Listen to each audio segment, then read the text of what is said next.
Everyone, welcome to the Dr. Greg Show, October 29th, 2025. We are in the middle of stopping Maha from passing these awful bills that we're going to do tonight, like we do every night. Try to see if anything's been passed. Okay, so we're going to go to pluralpolicy.com, which is our place that we are tracking these things. Plural Policy is basically like a search engine that you can put in these bills, and you can see how they've been passed or what's going on with them. So, any latest action today? No, it doesn't look like it. The action dates, none of them are today. Just double check. So that's good. So that means that the state of the race is still where we were last night. So if you go to action.drgregshow.com, that is where we have the list of ways to get involved. So we have email templates, call templates we started in New Hampshire because they are trying to defund a vaccine program that gets free vaccines to poor kids. They're trying to defund that. I know it is wild. It is wild. Massachusetts, we are going after that one because they're trying to increase the leniency to have no need for any type of exemption, so you can just claim it. And those two they have personal and written responses. Hey, Skog, in the next week. So that's why we are trying to contact them right now in order to try to see what way we can impact going forward. And then third, we are targeting Michigan because Michigan is trying to ban all types of mRNA treatments. So we're talking about gene therapy. So cancer therapy, gene therapy, any type of mRNA vaccine for now or in the future. And on top of that, making it illegal for a physician to administer a vaccine. And if they do, they could lose their license. The mRNA vaccines. So absolutely, absolutely wild.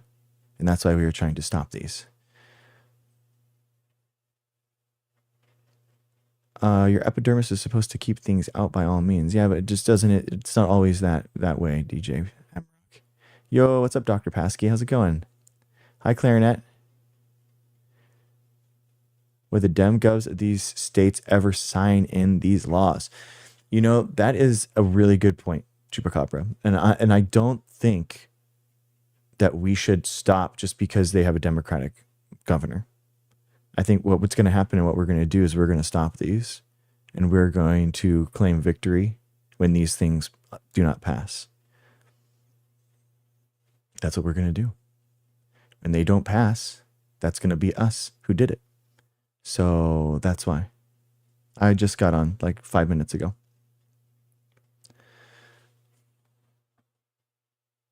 So that's what we're going to do. We're going to keep going, keep grinding.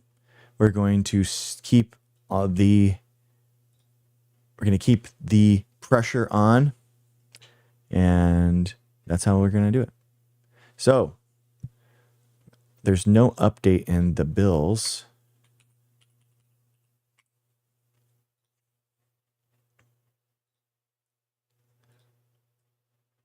And since that's the case, the state of the race is going to stay the same. So I don't think we're gonna add one. There's no action. There's no public hearing scheduled anytime soon in the future. There's a couple of them that were previously done, but we weren't doing it then. I mean, we're talking about in July, looking at July, August, October 9th, October 22nd. That's unfortunate. June. So these haven't been going on for a while, guys. They've been trying to pass this stuff for a while. Kate Ide. You're awesome. That's 2 for Kate. Let's give it up. Cat. I'm sorry. Cat, you're awesome in vaccinating your animals. 3, 2, 1. Cat, you're awesome. 962. Let's go. We are going to keep dialing for these states. So if you go to action.drgregshow.com,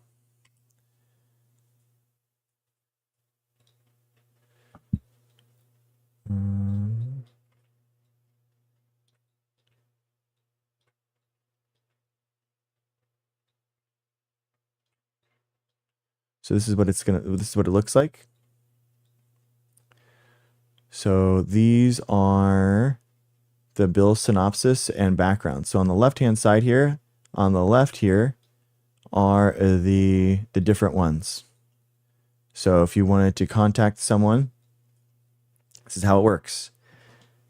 So every day we're going to be adding and talking about bills that we are trying to take down from MAHA. And if you go to action.drgregshow.com, this is what you'd see.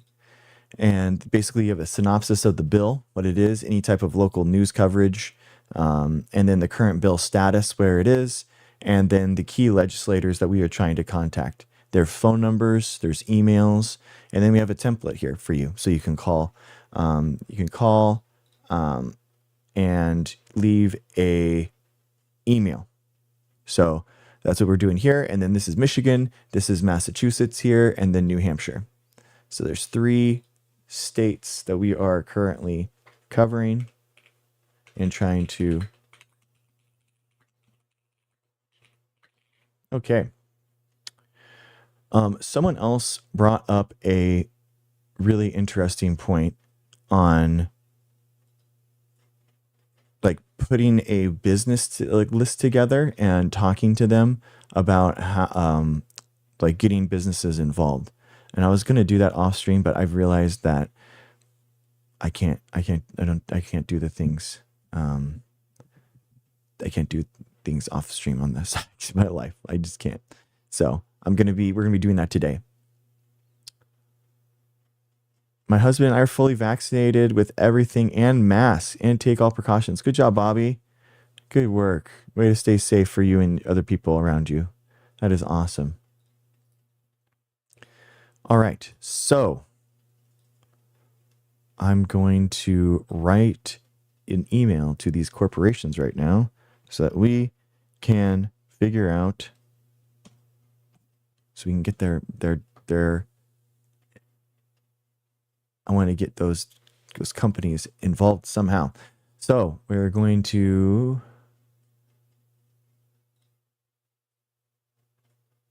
let's see here.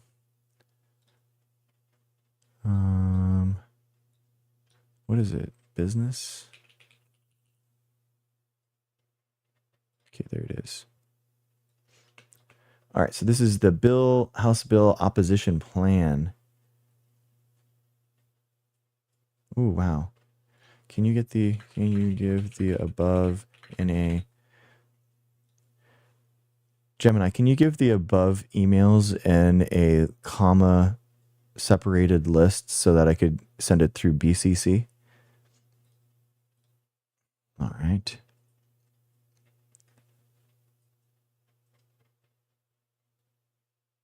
Cool.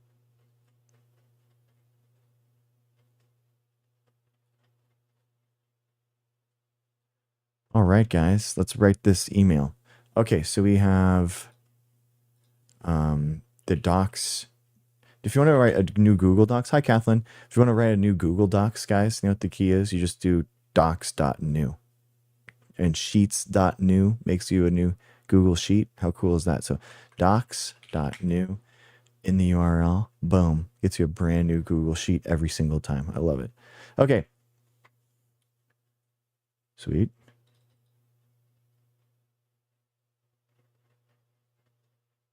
Oh, interesting. BCC list is a very high risk of automatically being sent to spam folders by filters. Email the association first, send a personal email.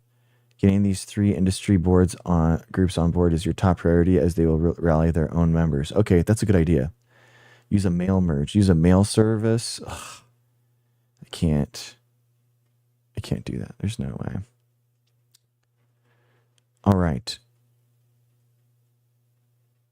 All right, everyone. Let's get this email going. Okay, thank you for the gifts, guys. Thank you, Helen. Thank you. Thank you, Kathleen. Okay, so Gemini recommended making an actual email first. So let's do that. So we'll make the actual email. All right, so we're making the email. This is what politics looks like. This is what democracy looks like. Okay, Gemini, here we go. Cover letter. So this isn't the actual one. Okay, so this is the boom, boom, boom, boom, boom, boom, boom, boom. All right, so this is the cover letter. Cover. This is HB 4778 cover letter email. And then docs.new gives us another one. And then now it's an industry sign-on letter. So this is 2 businesses. This is the letter that they'll actually be signing. Okay, let's see what they say. Boom, boom. Let's see what it looks like. Sweet, sweet, sweet. I'm a mask ambassador for masktogether.america.gov. Stay safe and remember wearing is caring. Nice, good work. All right. Here we go. 2 members of the Michigan House of Representatives from, that's us, designated leaders of Michigan's life sciences, biotechnology, and healthcare businesses. Date, October 29th. As leaders of the Michigan's life science, biotechnology, pharmaceutical, and healthcare sectors, we write to you today to express our unified and strenuous opposition to House Bill 4778, gene-based vaccines. We oppose you to oppose this legislation is an attack on modern life-saving medicine. Nice. You guys like that language? 4778 will devastate Michigan's economy and scientific reputation. Michigan is a global leader for medical research, development, manufacturing. Our industry employs tens of thousands of Michiganders in high-wage, high-skilled jobs and generates billions of dollars in economic activity.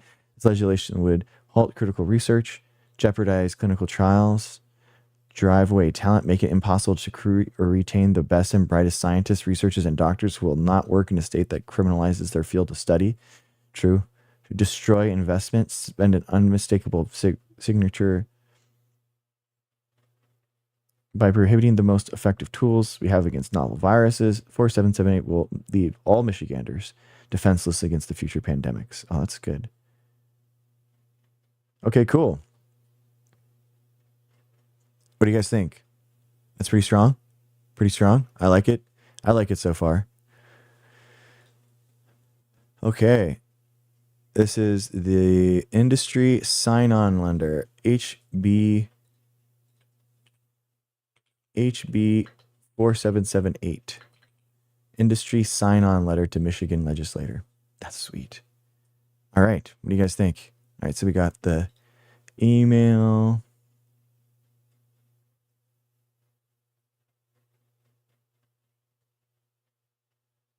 Okay. Okay, what's my name? My name, I think I have that one without.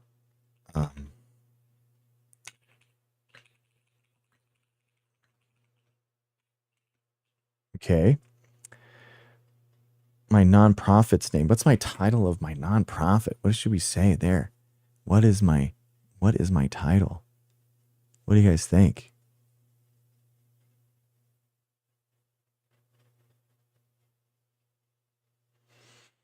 My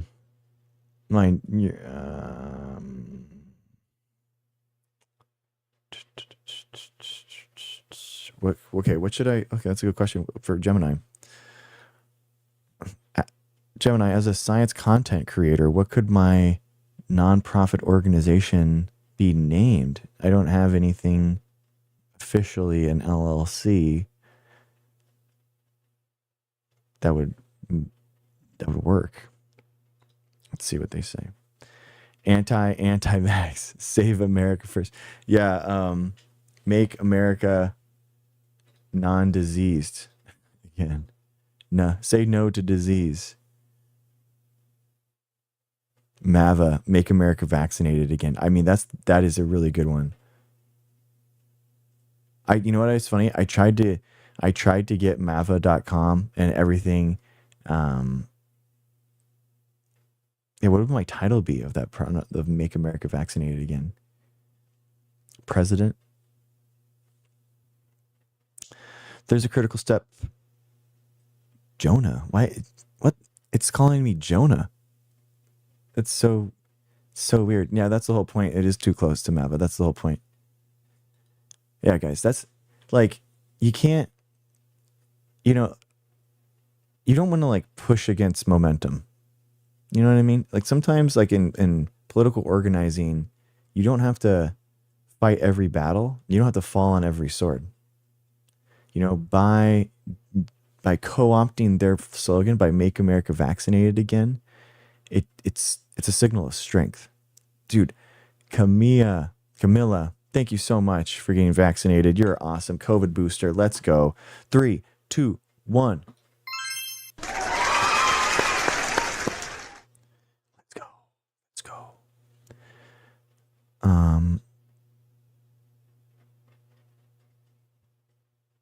Oh my gosh. Oh, cool.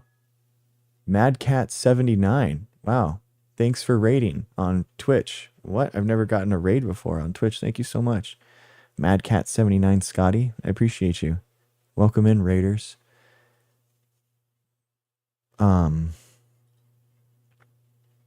Interesting. Your brand is your biggest asset, and the name of your organization will define its mission to the public and legislators.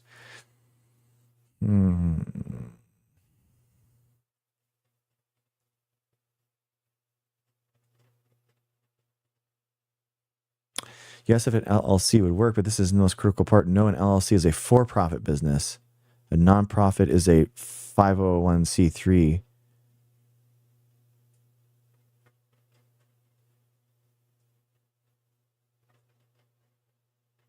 Based on the mission, stopping bills of influencing legislators, you are engaging in lobbying. Yeah, we are lobbying here. So 501c3 is a charity or education arm. Donations are tax deductible for the donor. This makes fundraising Oh, cool. That's awesome. Rejoice, you have been rated by a mad Scottish Marxist plus kind of scientist. BSc in virology and parasitology. Let's go. I love it, Mad Cat. Welcome. You are with your friends. You can hang out with us in TikTok or hang out on Twitch, wherever you want. Thank you. Thank you for joining. Thank you for being here. We are currently, Mad Cat, we are currently organizing. They say, hello from Glasgow, Scotland. Awesome. Yeah, Mad Cat, we are organizing to try to stop the 423 MAHA bills that are currently engaged in trying to be passed throughout the United States. So, as a scientist, we care a lot about the intersection between science and our lives. And for a lot of people, that is public health. That is the biggest way that science impacts and saves people's lives every day. And thank you, Mad Cat. Yeah. It was loving the stream title, Scientist versus RFK. Yeah, That is what we do. We're trying to take them down, trying to take down these bills. We're trying to take Maha down. We want to, that's why we have these vaccinations, and this is right here is our actions. So every day we organize bills that we want to try to stop, and we try to organize people to send emails and do call-in campaigns. So we're targeting 3 bills right now, one in New Hampshire, one in Massachusetts, and one in Michigan. And we're trying, these are 127 bills or emails and calls that we've made, and 963 that we have vaccines that we've gotten as a community. Nice, Mad Cat. My next booster and jab is on the December 16th. Well, come back once you get vaccinated, and we will celebrate you. We give little vaccine parties. Whatever, MB. It doesn't matter. You know, whatever.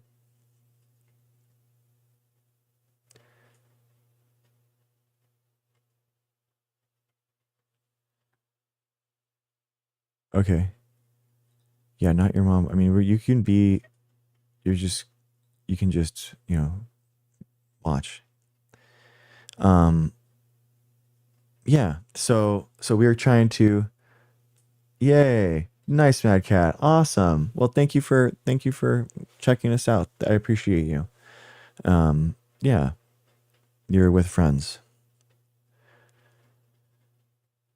Ooh, so if we're looking into maybe be creating a 501c3 or a 501c4 in order to make this thing a little bit more official. Share, welcome in. So if we are charity and education, but we are strictly limited on how much political lobbying we can do. It cannot be a substantial part of your activities. Interesting. I wonder if this could be considered an education that I'm doing here. Like what I'm doing here could be educational. They have a 501c3 institute, like ACLU and Planned Parenthood have a 501c3 and a 501c4.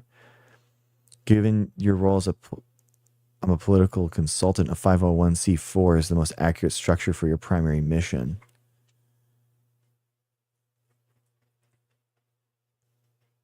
Huh. I have to talk to a lawyer. What do I want to do? How do I say this? What do I do? Or I could just say in the email, I'm just like a science communicator. You know what I mean? What if I just say I'm a science communicator on TikTok or on social media? A science communicator. How about that? Science communicator. Right? Right, Jorge? You think so? You think that would work? I'm writing the email right now to send to these businesses. So my name, my science communicator, your nonprofit's name. This is the hardest part. Like, what do I say? I have to be. This is so weird.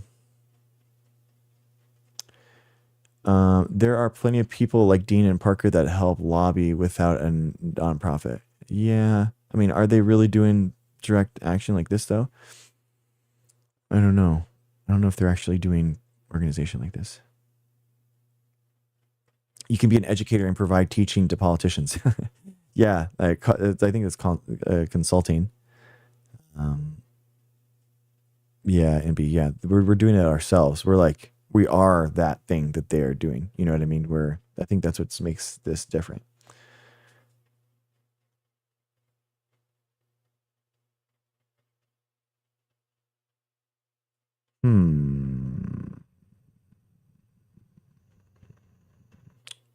How it's done. Let's see. Dr. Greg. Do I just say Dr. Greg show?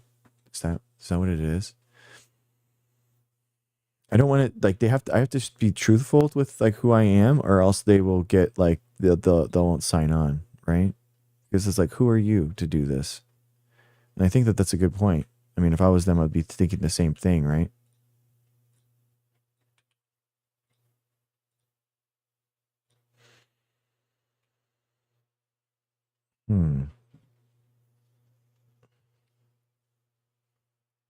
Let's just do it. I just want to get it out. I just want to get it out. I don't want to do analysis paralysis. This is the problem that I have.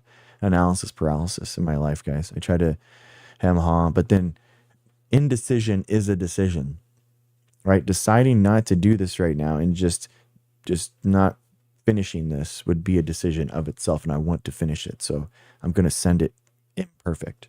Okay. So that's going to be okay. And then oh my gosh, my phone number. Let's do my Google Voice number. Dun, dun. How exciting, guys. This is the high quality, high impact streamer that you've come to see. 909-577.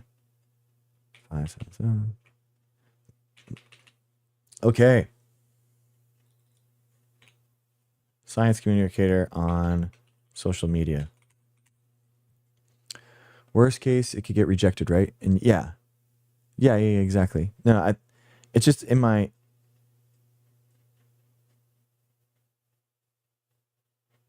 I'm just going to say your organization's your nonprofit's names. I'm just going to say I am organizing a sign-on. There is no organization. It is just me.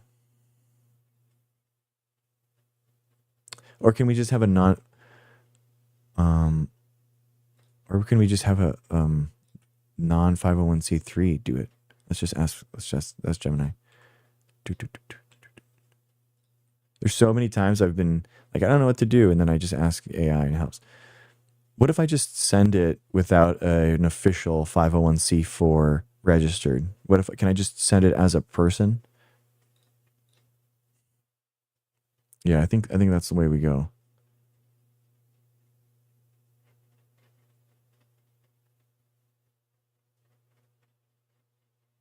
All right, guys, we are currently trying to email biotechs and pharmaceutical companies in the Michigan area to let them know that this is happening and trying to get a sign-on campaign so that they will sign on to this letter and then we can send it to the legislator. We should definitely do that for Michigan and then also for New Hampshire, dude. New Hampshire, like what is going on there? That is that one's the craziest. Like denying free vaccines for kids, that is unbelievable.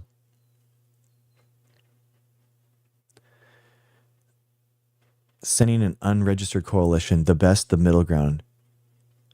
You pick a name, you create a simple email is better than a Gmail account and send a letter on behalf of this registered.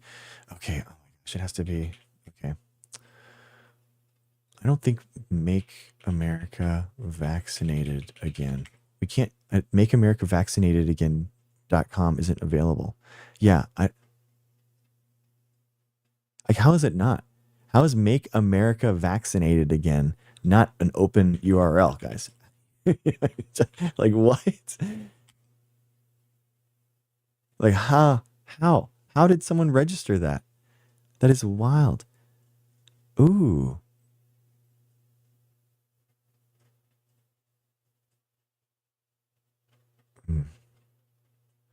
Make America Vaccinated Again. Okay, you know what? Guess what, guys? Guess what? Oh boy. I don't want to say it out loud because nobody else I can't have it be stolen. This is big. If we land this is big.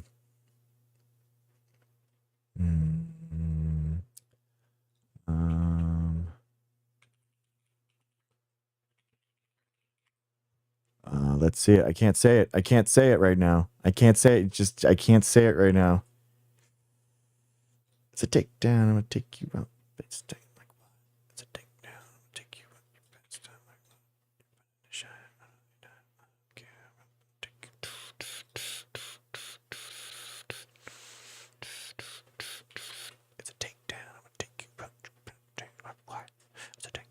Take you out.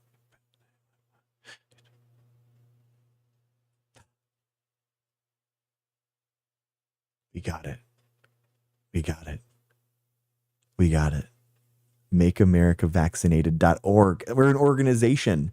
It actually works out better than the company because we're not a company. We're not a .com. So we got makeamericavaccinated.org, guys. We got it. We got the nonprofit organization status. So now I can send it on behalf of that, and I can set up an email.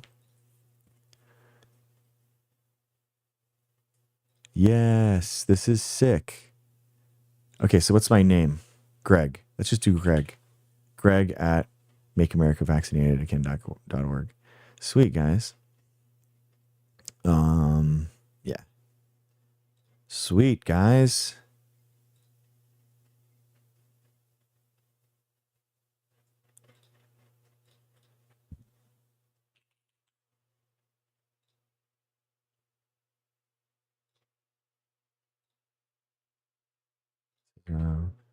Mava.org. Dude, Mava.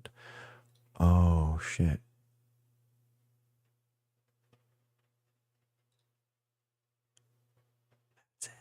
Let's go. Okay, let's see. One second. I'm gonna gear up and kick it down. Dun, dun, dun, dun. Damn it. Mava.org is taken. Mava.it.com is available. That's wild. Mava.inc. See, the problem is like a lot of these, the dot whatever, like dot show. Like I got Dr. Greg dot show, but nobody knows what that is. You tell them, you're like, oh yeah, Dr. Greg dot show, and then you go to that, and people are like, what do I do that for? How do I use that? And you're like, well, it's the same place that you put .coms. Like the URL is a .com thing. You know what I mean? That's where people, think about it. Ooh, Mava.now. Yeah. Oh,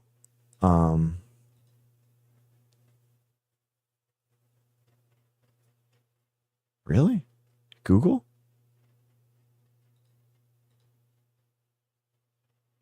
Hello. Hi, Jude.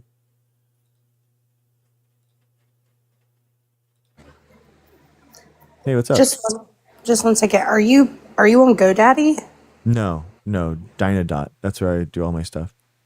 Okay. Yeah.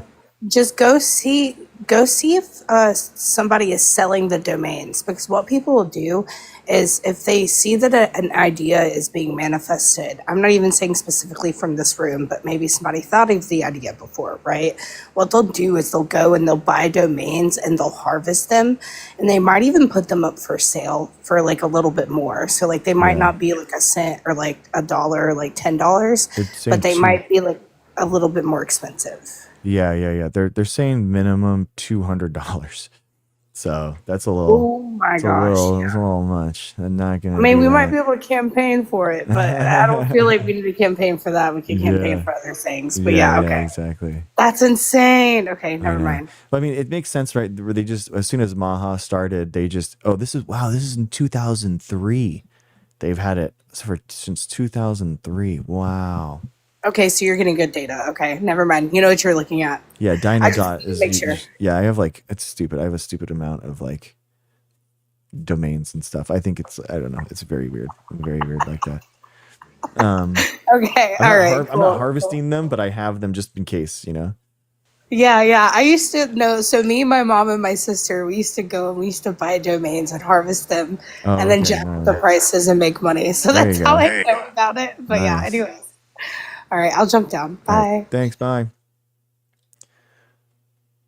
Mad Cat. That is exactly what we're doing. Yeah, we're doing a letter writing campaigns on top of the organizing state by state to do that. Like there are, I think it's like 45 states that have Maha bills going passed through them right now. So it is a lot. But I think that if we coordinated all of our effort and our writing towards specific ones right now, we might have more of an impact. But I'm honestly, we're still, I mean, this is like the first thing, hey, call me Bob, how's it going? This is the first time I think anyone's been open about it and trying to do it. So, but yeah, if anyone's coming in, action.drgregshow.com. We are currently organizing to try to stop the 423 bills that are trying to ban public health. And I don't say that lightly. They are not just trying to ban vaccines, they are trying to ban quarantines, they're trying to ban isolations, they're trying to ban mRNA cancer therapies, they're trying to ban so many different things that this is an assault on public health, not just vaccines at this point. And we are organizing to try to stop them. So we are creating call lists and email lists that you can, if you want to get involved, so you can call and email senators in Michigan and Massachusetts and New Hampshire. And hopefully New Hampshire is trying to ban a free vaccine program for children. Massachusetts is trying to open it up so that no personal exemptions needed. And Michigan is trying to make it so that mRNA technology is just banned. All types of mRNA technology. Did I hear you correctly that Michigan, but you said that's a blue state, correct? Yeah, Michigan. I mean, that's the problem, Mad Cat. I mean, a lot of it is up in the air. And I think that, whether or not these are going to be, we're not organizing based off of likelihood to pass. We're organizing on the idea that these are all bad and that we have to try to stop them, and we'll stop them one by one. And it's really about the most dangerous bills in the country. We need to go behind and actually stop the legislation, and that's it.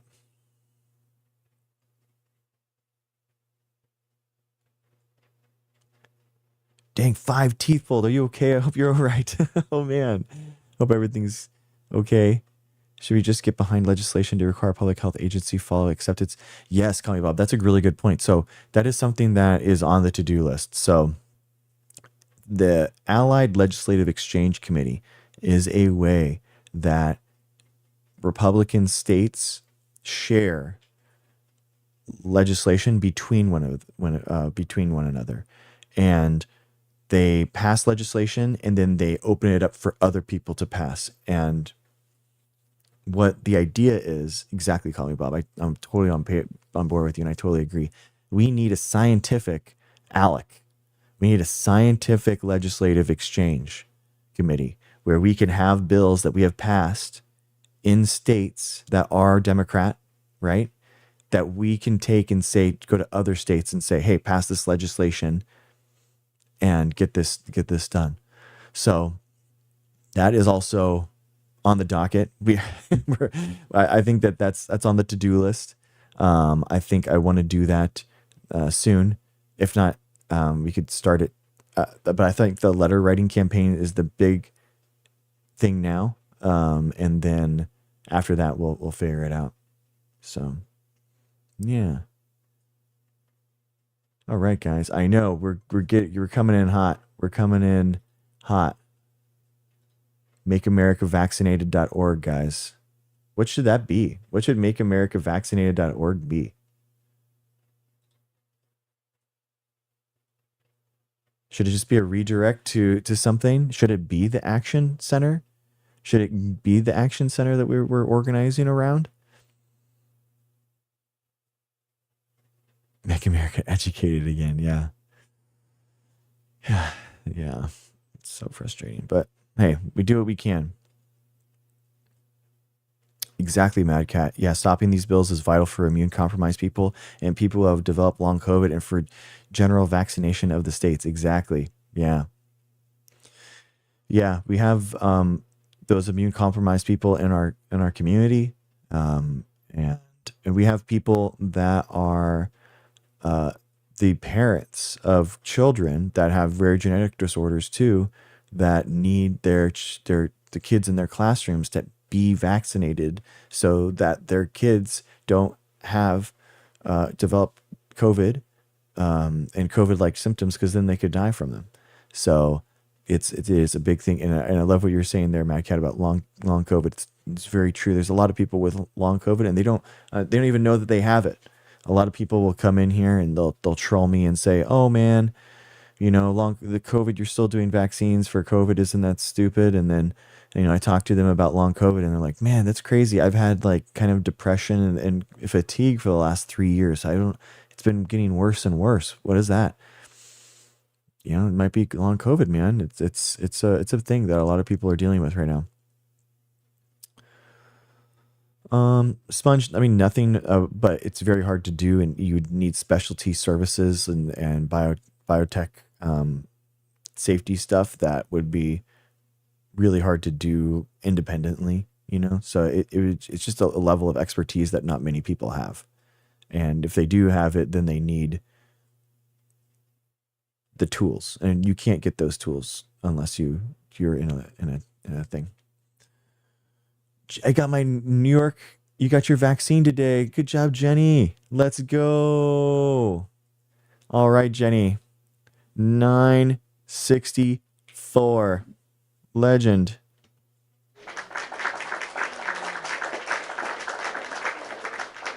All right, guys. Let's give it up for Jenny. In 3, 2, 1. Yes. Good job, Jenny. We appreciate you for getting vaccinated. We love people who get vaccinated in this community.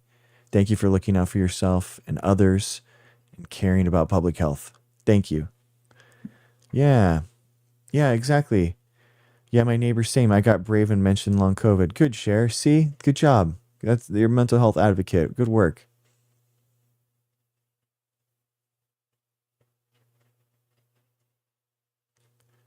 I know. We got 100 in a day. So, you ready for today's numbers? No way, Bare Necessity. No way. Bare Necessity's been a legend. She had 50 the other day. She's organizing her own like call banks with all her friends and stuff. I can't imagine Bare Necessity. I will be getting my calculator out just because I don't want to do live math. Get it wrong. 30. Oh my gosh, Bare Necessity. Incredible. Let's go. Let's go. No, Bare Necessity is doing it with her friends and everything. 157. Let's go. Amazing, Bare Necessity. Give it up, guys. Give it up for Bare Necessity. And 3, 2, 1. Yes. Guys, 157 emails, phone calls. Dude, incredible. Bare Necessity. Guys, what do you think? What is the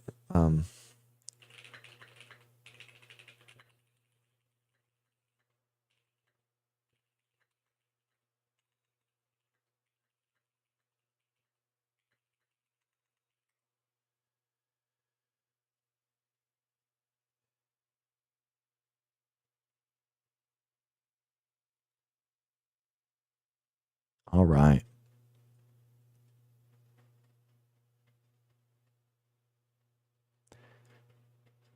Dude,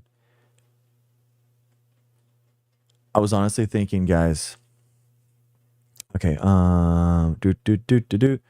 when are they going to come out with a virus vaccine? That's a great question, Gio. That's a really interesting idea.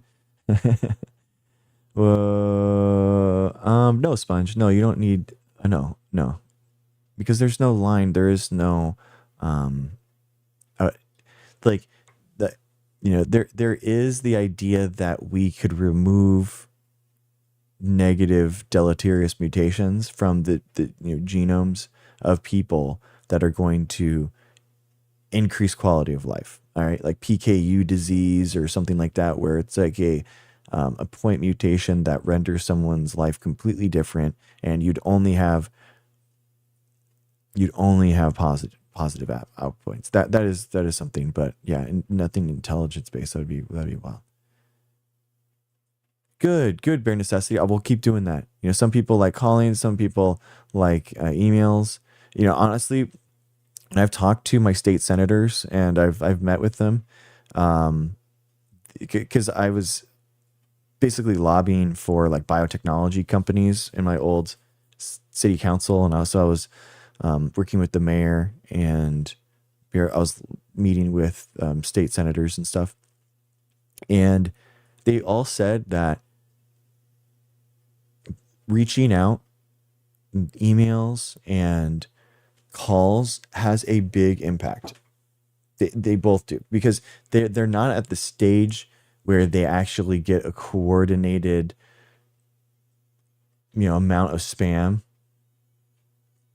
and it actually does make a difference for them. So they'll have their aides go through and they'll be like, well, what's been coming through? Like, what's been happening? Maybe they're not going to get to that person exactly, right? Maybe the senator has someone else that is handling their stuff, obviously. But at the end of the day, when they get that report, they're like, man, been getting a lot of emails by these people. They've been getting a lot of phone calls for this reason. It definitely translates. People definitely hear, and it makes a difference. So that is one of the reasons why we are engaged at the state level.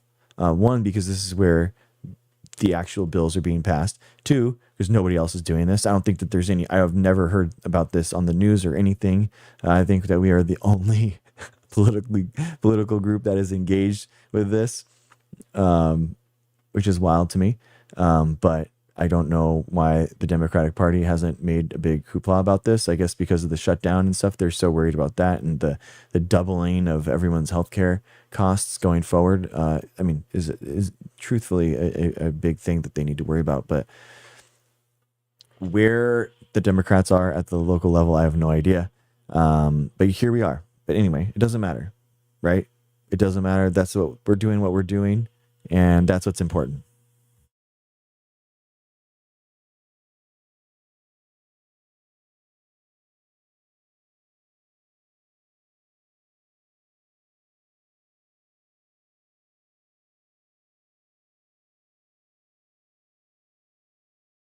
Yeah, I mean, I understand Sponge, but at the same time, like um, people have to realize that like it's one party that's doing this. I mean, only one party is trying to ban vaccines and this kind of stuff. So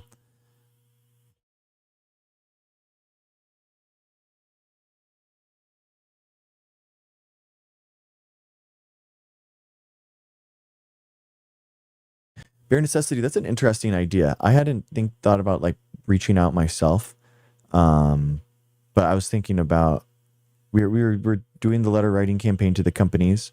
I think like a podcast would be like a good thing just for like my general like brand and my general you know like channel, but like I don't know if it's as um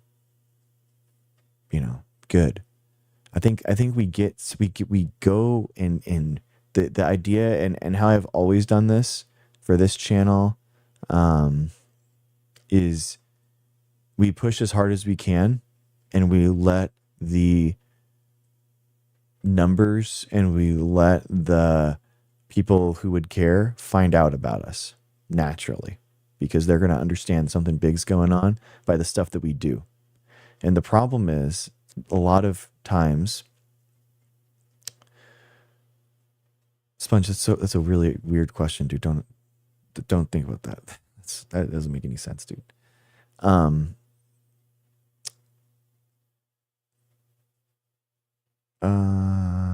yeah, we of course we support the COVID vaccine, dude. It's anti-cancer, bro. It's anti-cancer. So why would you ban a vaccine that's, yeah, it actually helps you like survive longer with cancer. Yeah, dude. You're talking about eugenics and then you have a question like that, Sponge, you gotta chill out, bro. You're gonna get muted. No, no, I haven't.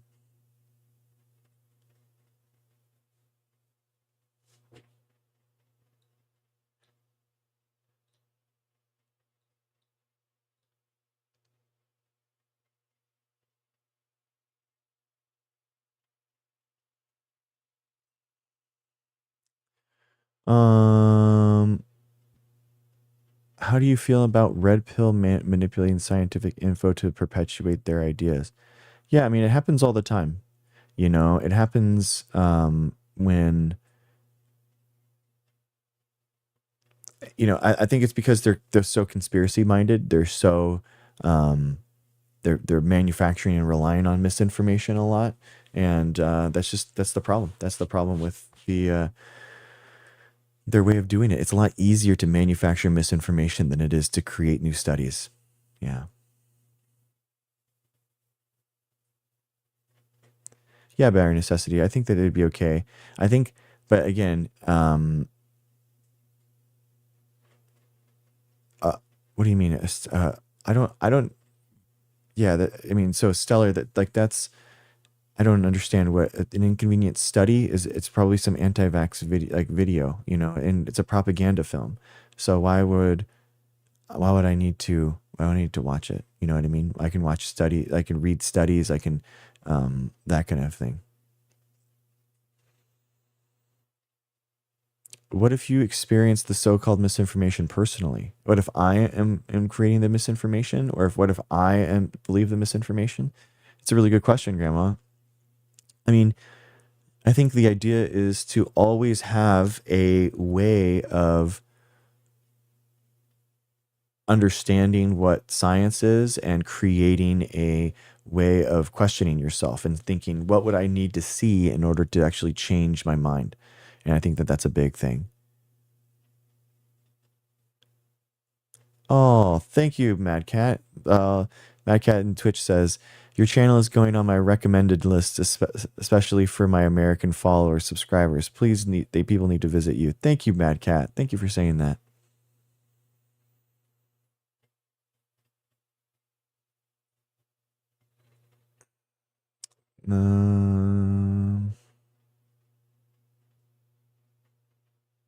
Yeah, they're not built. No, women aren't more emotional, Sleepy. No, I wouldn't think so. Who do you think will win the second term election? The midterm election or the 2028? I don't know.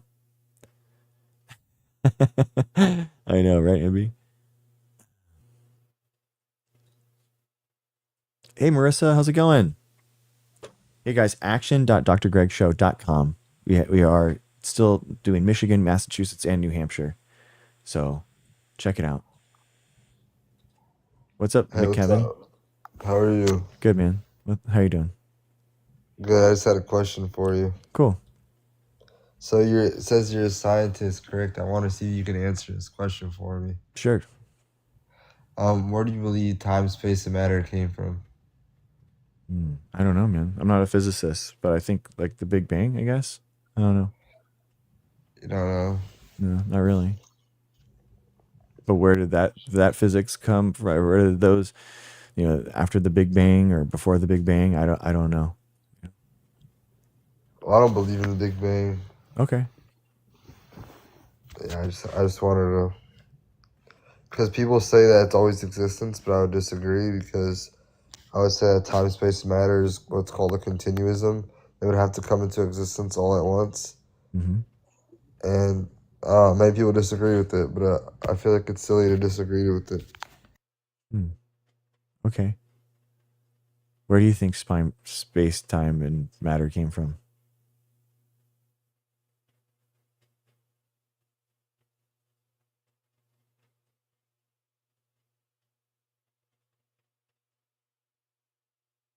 McKevin?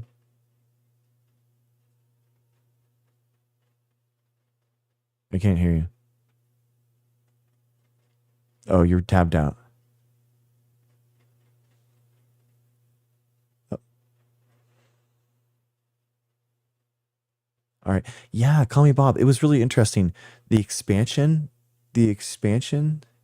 Let's go, Marissa. Yes. Yes, Marissa. You're so awesome. Thank you so much, Marissa. Guys, 2 actions. We spam. Let's do X. Let's do X in the chat. X in the chat for actions. Actions. I like that. Actions. X in the chat for actions. Awesome, dude. Good job. In 3, 2, 1. Yes. I love it. Good job. All right. Nice. Dude, bare necessity. I want to figure out a yeah. Yeah, Dr. Blitz had a really interesting video on this about the expansion point and right after the Big Bang. It was really interesting. It was really interesting. It's infinity. Okay. All right. Yeah. Yeah. I honestly, I learned so much. Jorge Physics. If you're not following Jorge Physics, I mean, I don't know. I should be. I don't understand why. I learned so much from his videos. It's so cool, and he does such a good way of explaining topics with infographics and figures. I'm such a nerd. I freaking love those figures that he puts up, and it really helps like solidify the idea that he's talking about. And physics is I don't understand physics conceptually, so those pictures do such a good job. Yeah, I don't. Yeah, I don't know Dr. Blitz. I know we're friends of friends, but yeah, Jorge like comes in here all the time, so he's awesome, and he comes up and she's so awesome. I can't explain dark energy, no sponge. From what I understand, it's like the energy that can't be explained um, by our common understanding of what it is. Okay, yeah. Mad Cat in Twitch says, just checked on an inconvenient study and it claims that vaccines are causing chronic illness. So I suggest not watching it. Exactly. Yeah, Mad Cat. Exactly. I haven't watched all of these anti-vaccine movies and I don't plan on doing that. You know, they're propaganda films. And what's crazy is that it just pushes this nonsense and it's just propaganda. And what I don't understand is like, where is the hour-and-a-half long pro-vaccine, pro-science documentary? You know what I mean? Like, why aren't those those shows being made? You know, where's Bill Nye the Science Guy 2.0? You know, if that would be such a cool venture. If I had unlimited money, if I had billionaire money, that's what I'd be doing. But guys, we are currently politically involved trying to stop these Maha bills. Okay, so you go to action.drgregshow.com and we have the Michigan bill, the Massachusetts bill, and the New Hampshire bill that we are trying to stop. The New Hampshire bill is trying to stop a childhood vaccine program, if you can imagine that. Massachusetts is trying to make it easier for people to have a personal exemption, and Michigan is trying to ban new types of vaccines. They're trying to ban all mRNA. And what all that's going to do is ban the best, most innovative vaccines in Michigan, and also going to allow the state to remove licenses from people that are trying to administer it. So physicians could lose their license for administering a vaccine, which is just insane. So action.drgregshow.com. We have email templates. We have call templates. We have the swing state senators that we think that we could persuade. And also we are creating a sign-on campaign for Michigan, specifically Michigan, to try to send it to businesses in Michigan to try to sway them. So check it out. Check it out, guys. That's what people are saying. And once they've done those actions, those emails, once they've done those emails and they've done that call, then we track the actions. So we're talking about 159 actions and calls that people have done just in this community.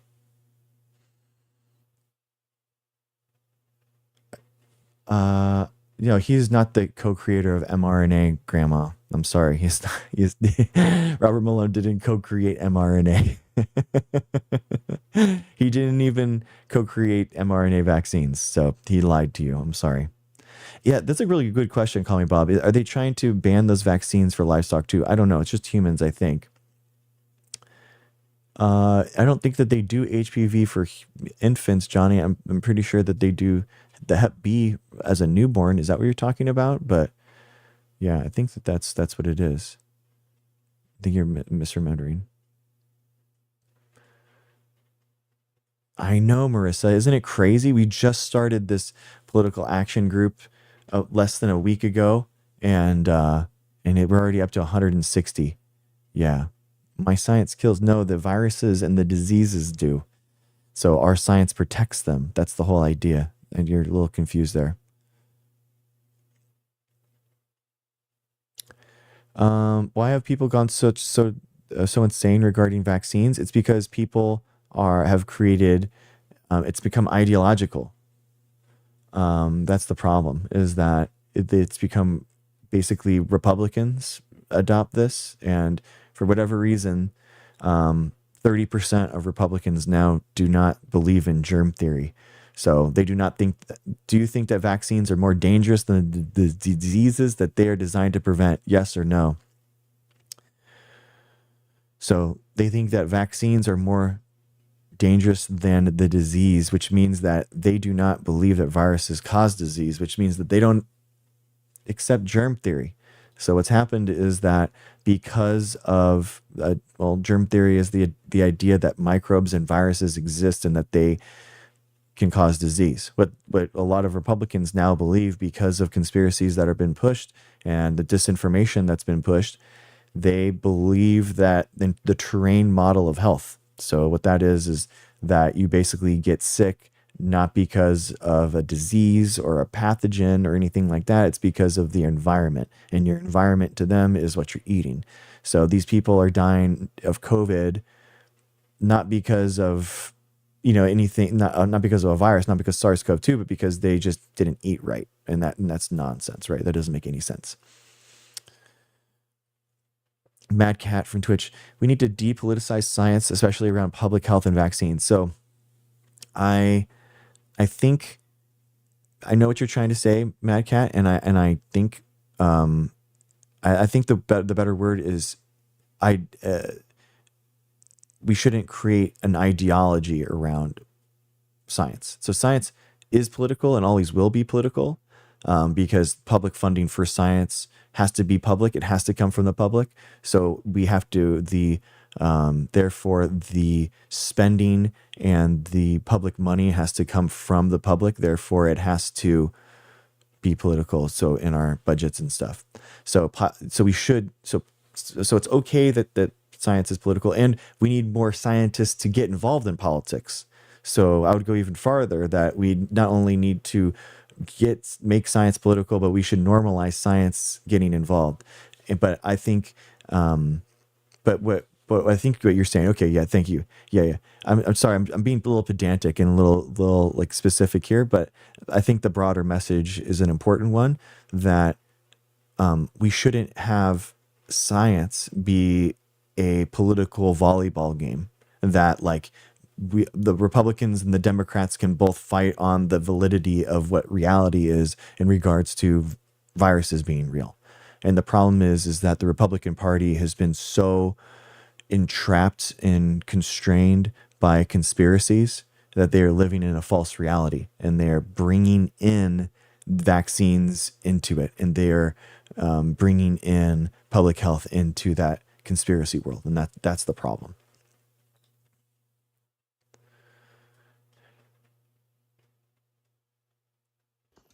Johnny, what's up? How's it going?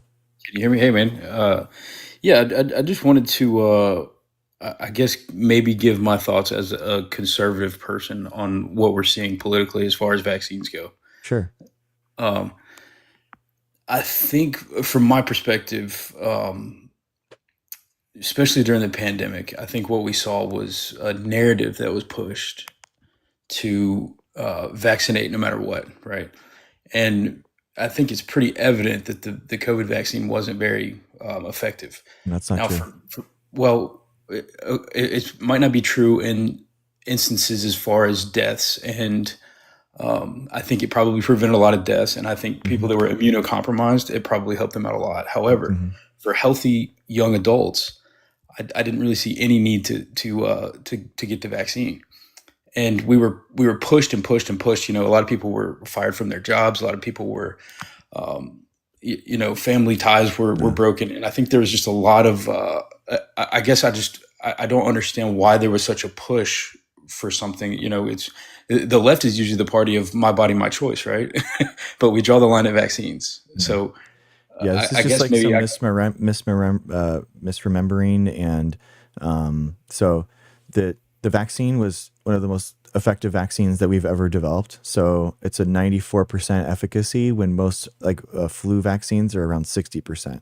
So it's like one of the best vaccines that was ever developed. And even RFK in his Senate hearing recently said that it was so good that right. Trump deserves a Nobel Prize for it. So it was an incredible vaccine. And if we all Okay. had gotten it and we had vaccinated to 95%, then a lot of people wouldn't have died. And the epidemiologist numbers say about 300,000 people died because of vaccine hesitancy, because unvaccinated people were 10 times more likely to die during the height of COVID. And it made a big difference, man. 1.2 million people in the United States died from COVID. It's not a small number. Do you don't know off the top of your head the number of Americans specifically that were vaccinated? Do you? I Just thought it you was probably like know better than I do. high 70s for the first shot, I think. Around 70%, and I got the first shot. I think it was Hmm. I can't remember if it was Pfizer or Moderna, whichever Yeah. one it was, but I ended up getting the first set. And I remember after when they first dropped it, I thought, okay, this thing's going to work. And Hmm. from my experience in the past, I've always haven't really been skeptical of vaccines, and I'm still not. I don't want to come up here and say I'm some kind of anti-vaxxer, guys. I still think people should get vaccinated. Okay. I've got 3 little kids; they've all been vaccinated, Good. Good. You're a good and dad. if we have any more, they would be. But Good. I You're good. think You're a that good there man. I think that there's certainly a narrative that was Hmm. pushed during COVID, and you saw a lot from big pharma. I mean, I don't know if you saw all the advertisements for brought to you by Pfizer and things like this. That it was just pressed on us, man. It just seemed like it was never ending, But and dude, it was there man, was like no we're personal choice. but the whose choice was it to have the pandemic? You know what I mean? Everyone was going through it together, and what's crazy to me is like, where was our patriotism? Like, where was our ability to say, like, man, we developed this technology, we created these Right, things, right. these pharmaceutical companies. There are companies, and they're making the best vaccines in the world. Where But where wouldn't you was argue that 70% of the country got the vaccine? I mean, that's in my opinion, we're doing pretty good. I don't think we can get seventy um percent of this country to do anything together. Uh, I think true. I think that's a good point. I mean, but the problem is that during the pandemic, as the virus moves, like we need boosters. We needed more people to quarantine when they were sick, and they weren't doing yeah, that. yeah, And we never locked down as a country. That's another thing that people misremember, is that people think that we like did like a lockdown. Like, we didn't. Like, the GPS phone data says that people had like a slight slowdown for about a month, and then it was yeah. like basically people that were middle management and above that could do Mhm. their jobs on a laptop, that did Yeah. it, that actually slowed down, but everyone else like kept going and was labeled an essential worker. So Um, it's a yeah, huge problem. I think it was as far as certain aspects of it. However, Hmm. I would push back because, like I said earlier, I think that we should, as human beings, we should have the freedom to decide what we put in our body, regardless. I got it, and my wife did not get it. She felt like she didn't need it, and both of us got COVID, and neither one of us got sick. Now we're younger, we're in our mid 30s, so Hmm.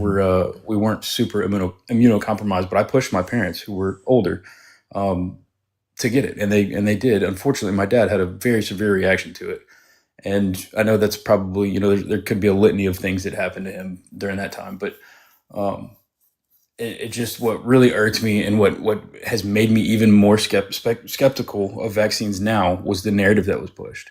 Like I said, it was just But what I narrative? Who just was pushing it? Like, I don't understand. I mean, it was like you either get it or you don't. I mean, That it was for was. healthcare workers in the army. So that's like, I mean, that's That's such a not true. I mean, small. I worked at a steel mill at the time, and it was pressed down to us. I mean, Okay. there were certain positions that you had to have it, or they wouldn't let you come to work, and Okay. we I were mean, quote unquote essential employees. well, I mean, there you go. But yeah, that's what I was talking about earlier. But I mean, again, I guess I just don't understand.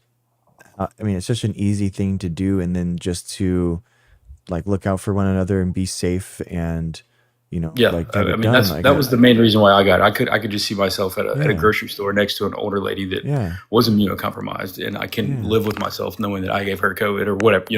exactly.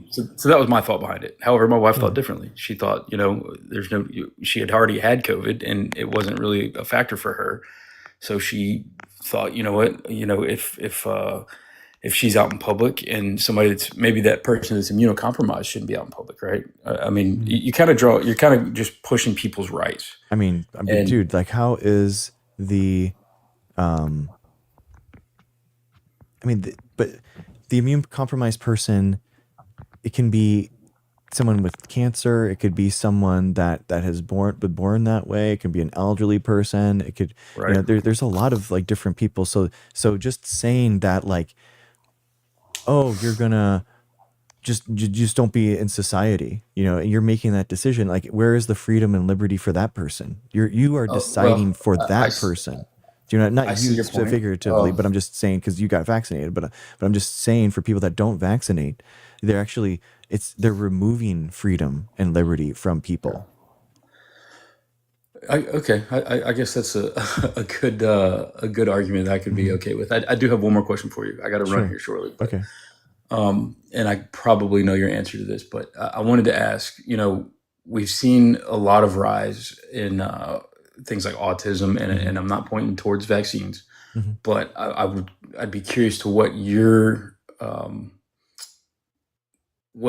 cause it. What do you think the cause is of the rise in autism rates, ADHD rates, ADD rates in young kids, and specifically the vaccine schedule in 1970 Hmm. versus the vaccine schedule now?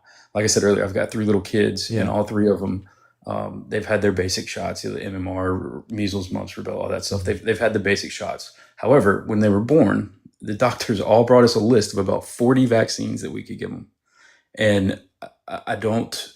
We didn't feel the need to inject our children 40 times as infants, and so we didn't do that. But why in 1970 were we more healthy with less vaccines versus 2025 we're less healthy with more vaccines? Do you think that the same like viruses existed in 1970 versus now? Um, pro- I think for the most part, yeah. I mean, Okay. surely there's ones and twos here that aren't Okay. that So weren't around back then. if there are the same amount of viruses and pathogens and diseases, and in 1970s they were there, and there was no vaccines, and you have vaccines against them now, how could we be less healthy? Because we have So vaccines now to give a shield and try to protect you would people. argue that our population is healthier in With 2025? with the vaccines, yeah. I mean, without there's other problems, right? Obesity, Yeah, that that would kind be of my stuff. But main. okay, so that's a cofactor, a comorbidity. But that doesn't mean that without vaccines we would be healthier. We'd be more sick, right? Uh, well, I mean, I would argue that I don't think we would, but you're the professional here, so I'll I take your mean, word for it. vaccines prevent 30 different types of diseases. So 30 different types of diseases, and without antibiotics, we're talking like 150 years ago before this stuff. We're talking about a death rate of kids in the 50%. So 50% of kids used to die when they're infants. So Because they like were unvaccinated. unvaccinated and no antibiotics, yeah, before modern medicine, yeah. So I Oh mean, yeah, yeah, so like yeah, before times, 1,000 years ago, before yeah, processed foods, before microplastics, all this kind of stuff, the the quality of life was really poor, man. People oh, used to live until 30, yeah. 35, and then they used to There's no die. doubt modern medicine is it's an incredible feat that Yeah. we as humans have accomplished. However, I just get, as I get older and I start seeing things and I Hmm. start kind of learning how the health industry works a little bit, I start to get very skeptical when I turn on my radio in my car and I'm hearing brought to you by Pfizer, and I turn on the TV brought to you by Pfizer, and it just seems like there is that these major pharmaceutical companies have kind of a hold on our government and on the No, dude, culture, they're you so know? small. They're so small. They're such a small. Look at this. This is all the pharmaceutical companies for market cap. Every single one of them combined doesn't even encompass Nvidia. And Nvidia just hit 5 trillion market cap. This isn't even up to date, dude. So Yeah, it's like the idea that like that comparatively, little like Pfizer, like that little Pfizer blue band thing has like it dominates and rules our country. It's like, right? nah, man, Well, I mean, nah. I think it kind of speaks to my point. When a company's that much smaller, I mean, I turn on my car, I don't hear Nvidia. I don't hear Nvidia commercials. I don't hear advertisements on Well, I mean, TV for Nvidia. Pfizer's a for-profit company, man, and they have advertisements. So I mean, is I Yeah, mean, yeah. would you be more inclined? I can do. I'm a molecular biologist. I've been doing it for 16 years. I got my PhD Mhm. using nanotechnology, so I have all the technology and all the expertise in order to make the vaccines by myself. So I could make you manufacture these vaccines completely separate from the pharmaceutical model, and I could just give them to you. So would you be more or less happy with that as a product? Well, for I mean, if you were to just sit down Yeah, and make your own vaccine I and can give it make to my me own for versus you. Pfizer. Um, well, I mean, I'm sitting here talking with you. I don't know you on a Mhm. personal level, but I would probably trust you more than I would trust a Fortune 500 company. Really? Wow. Yeah, I mean, I have a lot of the expertise. I have the degrees to do the whole thing, but right. the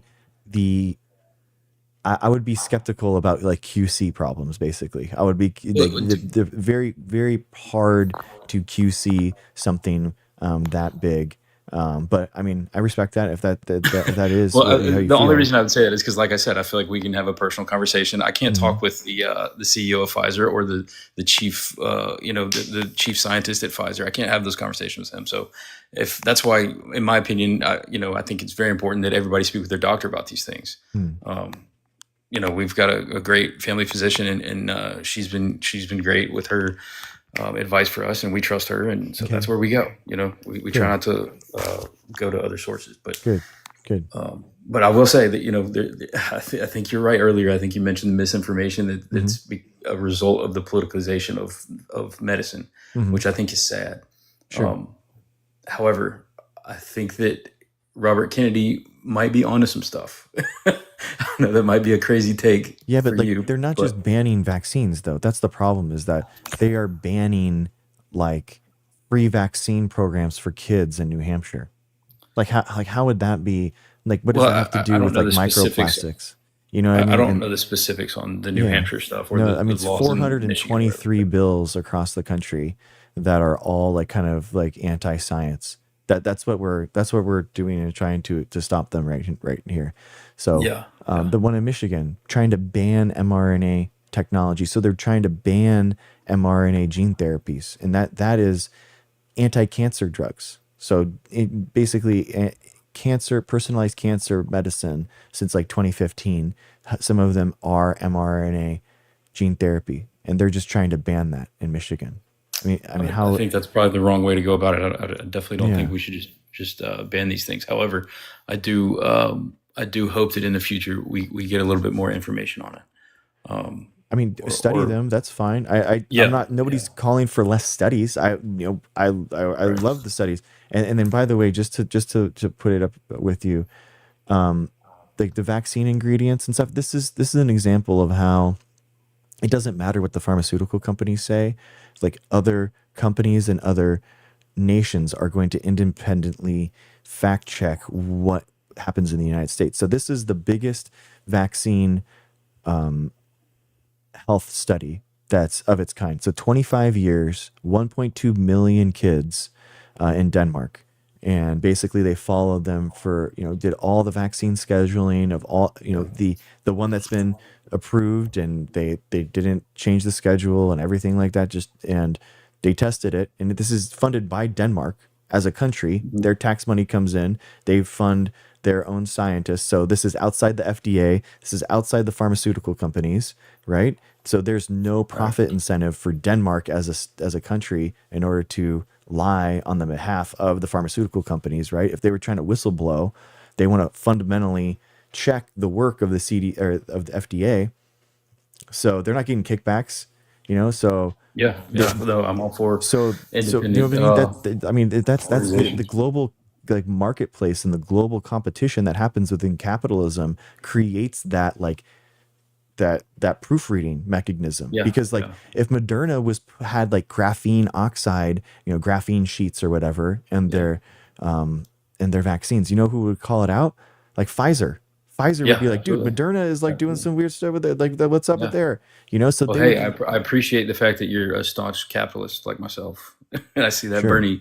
I see the Bernie sign behind you. I would hope Uh, that he wouldn't influence you to lean a different direction. okay, but do you understand how that would like how that would that kind Oh of yeah, competition?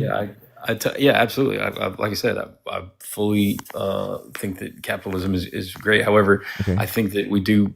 I wouldn't call it monopolistic between the American companies, but it's like you just mentioned earlier. You have no shot as an independent doctor creating your own vaccine and disseminating it to the population. There's no chance, right? No, but I do as a researcher in an academic scenario in order to blow the whistle on it. I mean, as a vaccine manufacturer, sure, but in terms of whistleblowing and figuring out what's actually in these vaccines, I have all the power. I have so much power. Right.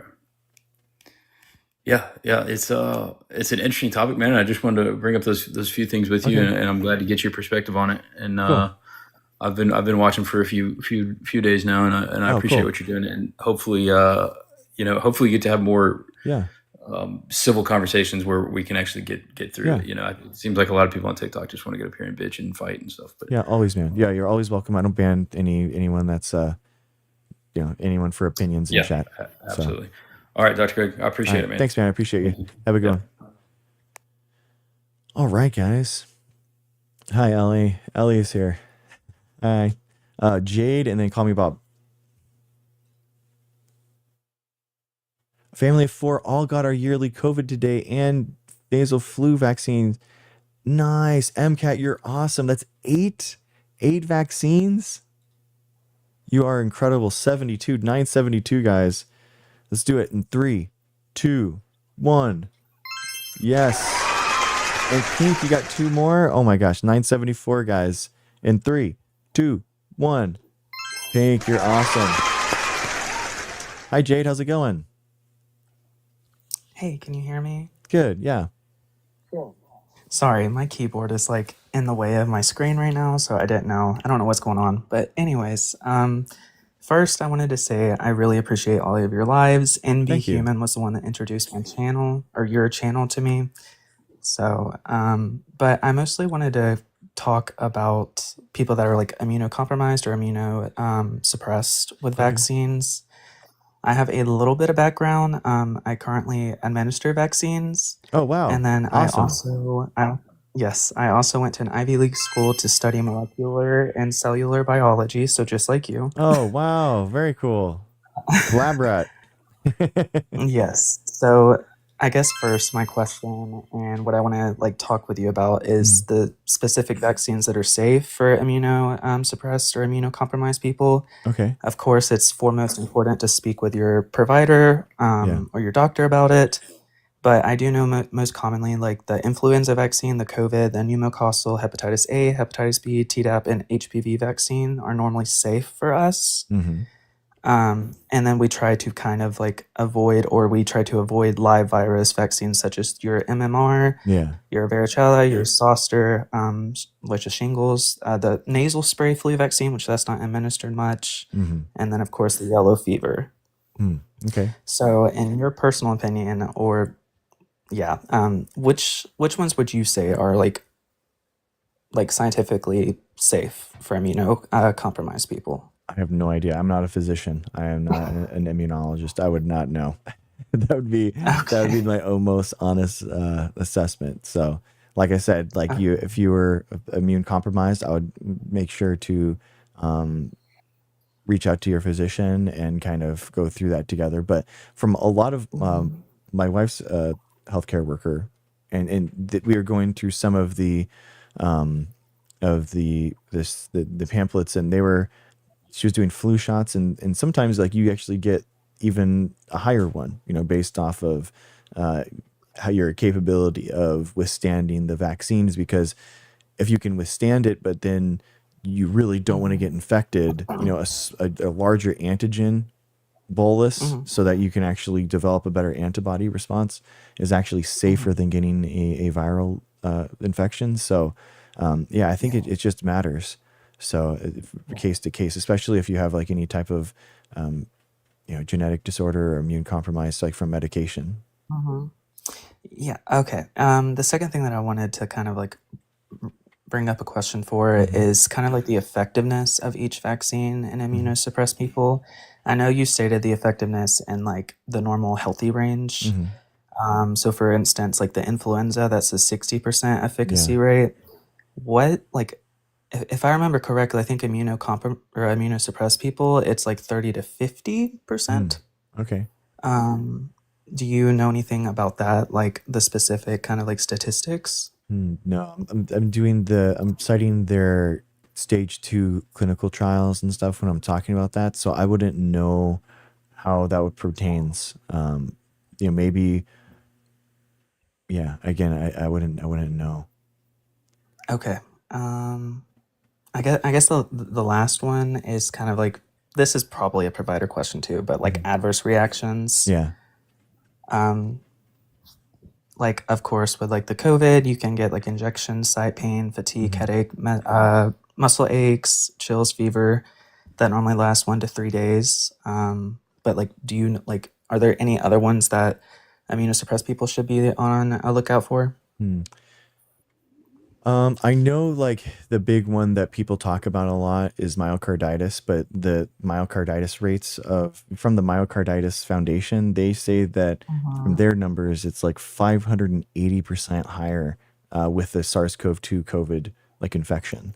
So I would think that that would be the only one that you would see like online talked about that I would think about. But especially now with the mRNA vaccine somehow giving an anti-cancer effect, which just came out recently last week, and then also helps you protect from long COVID. So I would think that the long COVID protection for someone that's immune compromised would be really important. So I would think like you'd want to try to make sure to have the antibodies to clear the infection, so it's not a latent infection on the organs, because that's what basically long COVID is, where you have like an infestation of SARS-CoV-2 to the organs and you can't remove it. So like, for example, like in men, like the testes, you can get your testes infected with SARS-CoV-2 and it just stays there and you can't test it. You can't get positive tests from the from mouth swiping. So but you just have it and you just develop like chronic fatigue, you develop vertigo or some type of like a neurodegenerative disorder where you have lose your taste, lose your hearing, and it happens with teenagers that are healthy. I had a mom that was like that came in, and her son developed it, was so conspiracy brain, didn't want to get vaccinated, all that kind of stuff, refused to do it, and then he has constant vertigo now. Anytime that he gets out of bed, he feels like he's gonna throw up, and he's starting to lose his taste still, and it's really sad. It's debilitating. He can't like work. It's really bad. So I would worry about that. I think that is like a genuine concern, and it's wild that like SARS-CoV-2 is still in a pandemic, guys. It's still going on. It's just like HIV. Actually, HIV is still in a pandemic.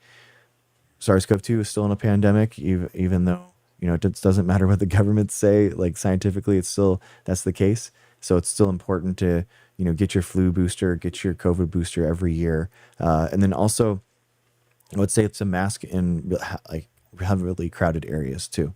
Depending on how close you are to immune compromised people. So if you live with someone that's immune compromised, I would be masking in crowded areas and like specifically like in airports and stuff like that. I would everyone should be masking in those areas, I would think, but that's just me. Okay. And then finally, my last question, which this is what I'm going to be going to get this week, is, of course, the influenza, the flu vaccine. Yeah. I know, for instance, my doctor did bring up like the serious rare side effect of like the GBS. Oh yeah, it's super rare. Yeah. Yeah. And like, I don't know. I guess it's still kind of reason for concern. Sure. But of course, I do know it's like 1 to 2 additional cases per million doses. So yeah, it's exactly. Yeah. It's, Yeah. I mean, 1 in a million is getting hit by lightning, struck by. It's 1 in a million is going to the beach and dying from a shark attack. It's like Yeah, super exactly. rare. Like you're actually more Yes. likely to die on a long family road trip, than have Guillain-Barré. So, it's Yes. super rare. Well, okay, that's all that I had. Thank you so much for Yeah, no inviting problem, me Jade. up. And yeah, I just found it very interesting that you study molecular and cellular biology as well. Yeah, that's so cool. Yeah, I do host strain Yes. engineering for by biotechs basically. So like I just change their genomes around and make more proteins and Okay. that kind of stuff. Yeah. Are you alumni of like a school specifically? I got my PhD in UC Riverside, and then I did my undergrad at UC San Diego. Okay, cool. I personally got my bachelor's at Harvard, so Oh, nice. that's really cool. Okay. Very nice. That's really cool. My dad went there, and I went over there for his 25th reunion. And that was really cool. It was Yes. very very intimidating, and I wasn't even going there as a student. So much Yes. props to you. That's very cool. Okay. Well, thank you so much. No, have a good one. You too. Do I look at VAERS? No. I don't look at most online databases every so that doesn't make sense. Call me Bob.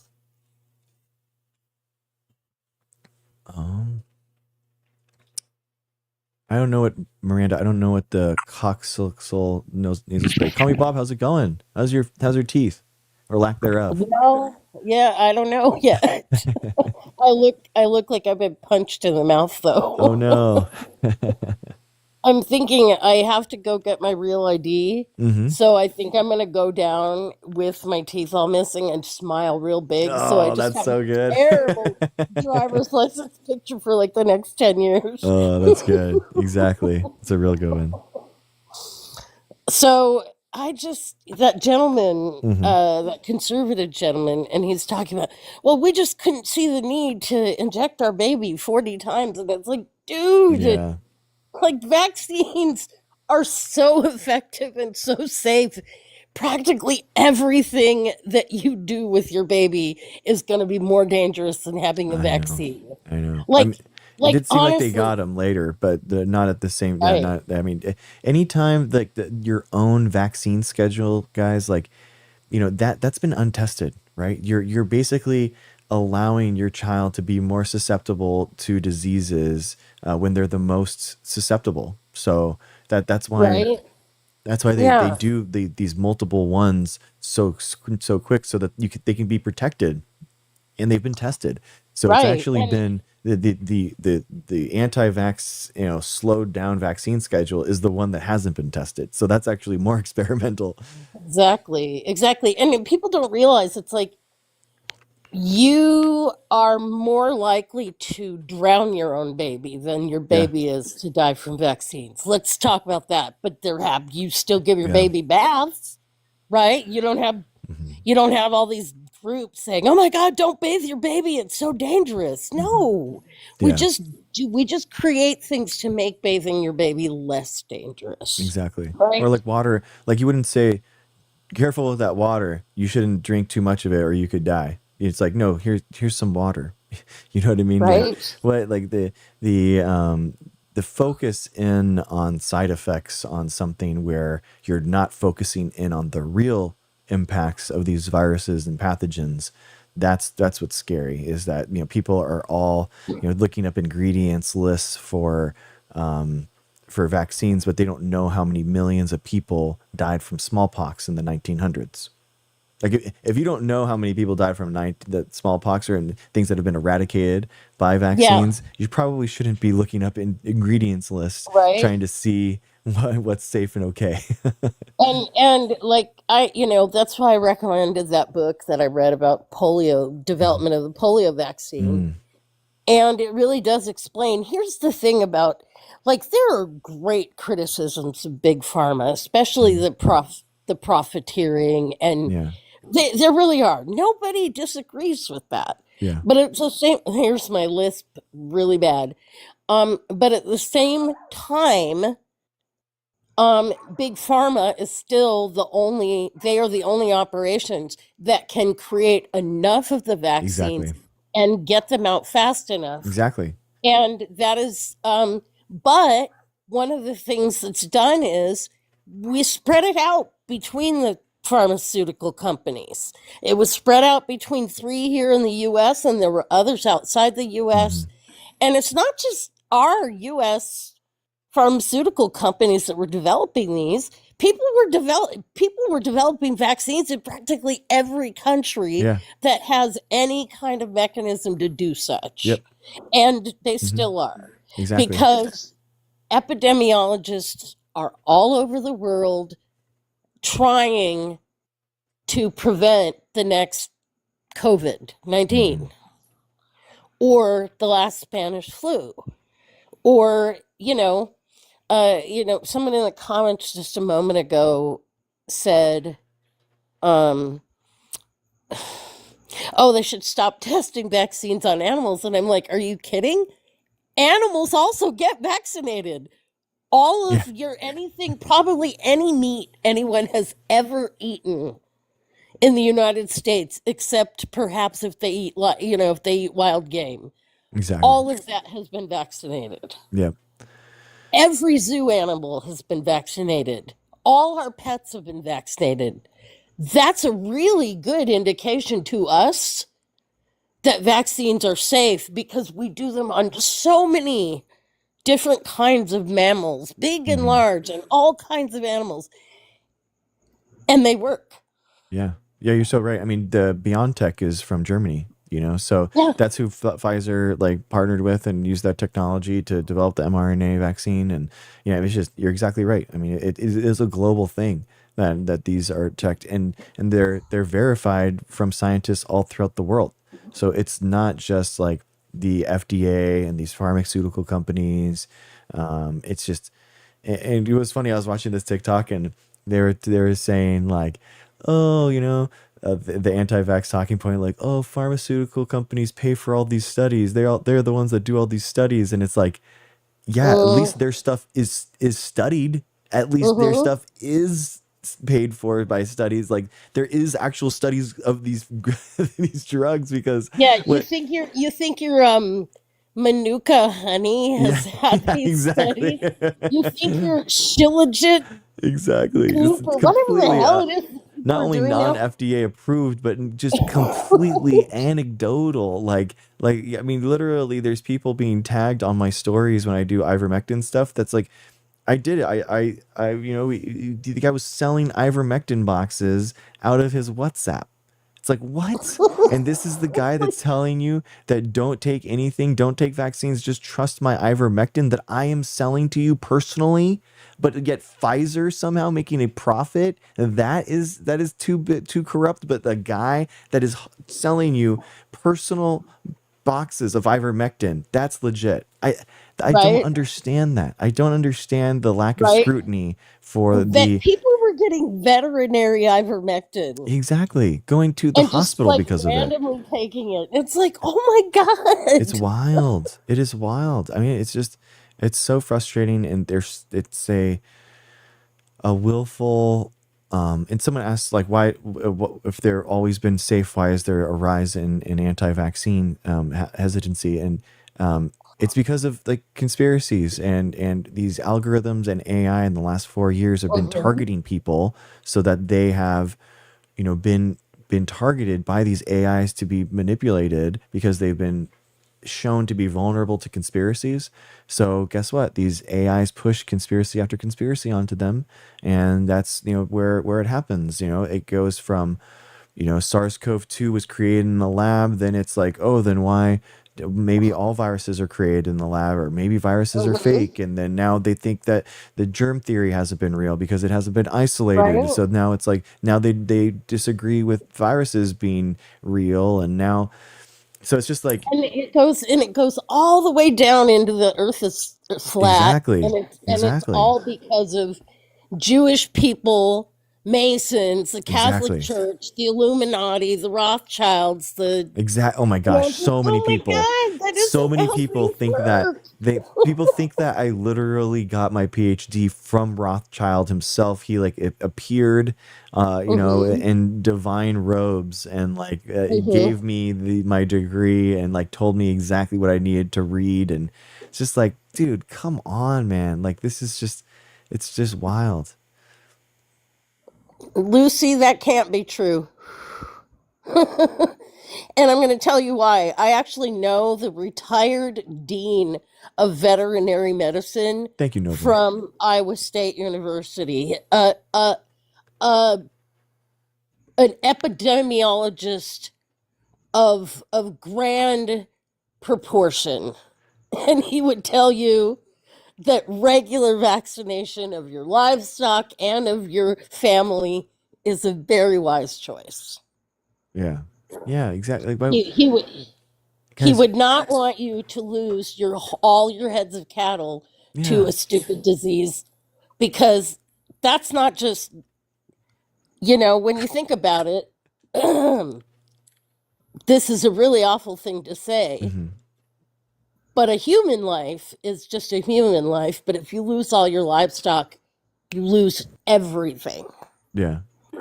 I mean, right? that's their And livelihood, like your sure. whole family loses their um your whole family loses their ability to go on, and then if a country loses all their livestock, everybody starves. Yeah, exactly. I And these are really big important reasons why we continue to do so much development of vaccines and medicines in our country, because it's not just human life that matters. And yeah. I don't mean to say that, like, oh, animals and we shouldn't eat them or anything. I'm not that kind of like vegan-y about it. It's like, if this is how we eat, we have to think about like not letting it perish. They gotta protect their investment. I mean, that's like Hmm. right. They're protecting their investment from viral infections that could take out everything. That is Right? they're so close. Oh, thank you, Jade. Appreciate you. Thanks for coming. Sorry about And that person. I banned them, so don't worry about it. Anyone, oh, guys, if you okay. slur anyone in here, you're banned. Like just straight up. I don't really care. Oh, who I didn't even So see it it's not slur. important. It doesn't matter. It doesn't matter. It's okay. If you But said something mean to me, boy, you really hurt my feelings. I didn't even see it. yeah, no, anytime, Jade, for sure. Um, Jade, it was really good to hear from you yeah, too. yeah, of course. But I don't want to drag on too long, but the last thing I kind of wanted to say was on oh crap, I lost my train of thought. So I think I'm just gonna have to go. Okay. But my dental surgery went well. My Nice, mouth, nice. I really look bad. I really look like I have just been beat up by my pimp or something bad. And I say that as a person who used to have a pimp. I'm not really just making fun of sex workers. I was one. So Oh wow. Oh wow. anyway, thanks. Oh shit. Bye. All right. Have a good one. Call me Bob. Appreciate you. Hi, Katniss. All right. All right, guys. Real quick. Marvelous Felicity. Real quick. Uh. Uh. No, so Zeke, Dr. Malone in 1989 delivered GFP through RNA to mice. So he used lipid nanoparticles and entrapped in, with it, and so that was the thing. So he did contribute in that, but it wasn't a vaccine. It was just the GFP is a fluorescent marker. It's not a vaccine at all. So from 1989, and actually it started back in 1987.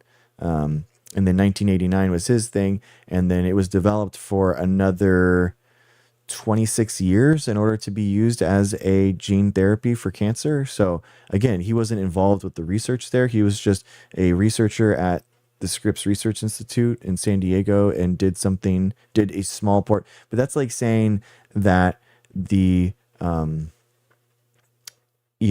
Ford, who made the first car, is the inventor of the F1 car. It's like, what? No, he's not. He's like, maybe like really a long time ago, maybe he started something that led to something else but he's not like the inventor of the F1 cars.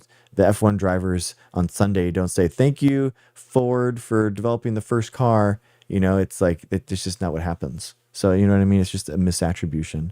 But he had a failed career, and Robert Malone's a grifter, and he decided that he could make money by shifting his ideas and trying to reinvent himself. And he was able to grift and create a new personality, and he reinvented himself, and now he's being rewarded handsomely for it. Were those studies in the lab mice deadly to them and ultimately unsuccessful? I don't believe so. I think that they're okay. Marvelous. 1 second. I'm just gonna do some shout outs and then I'll get you 30 seconds. Thank you guys so much to all the people that are the super fans. Allison, our last super fan, thank you so much. Noble Sharon, always helping out. Thank you so much. Top Gifter, thank you so much.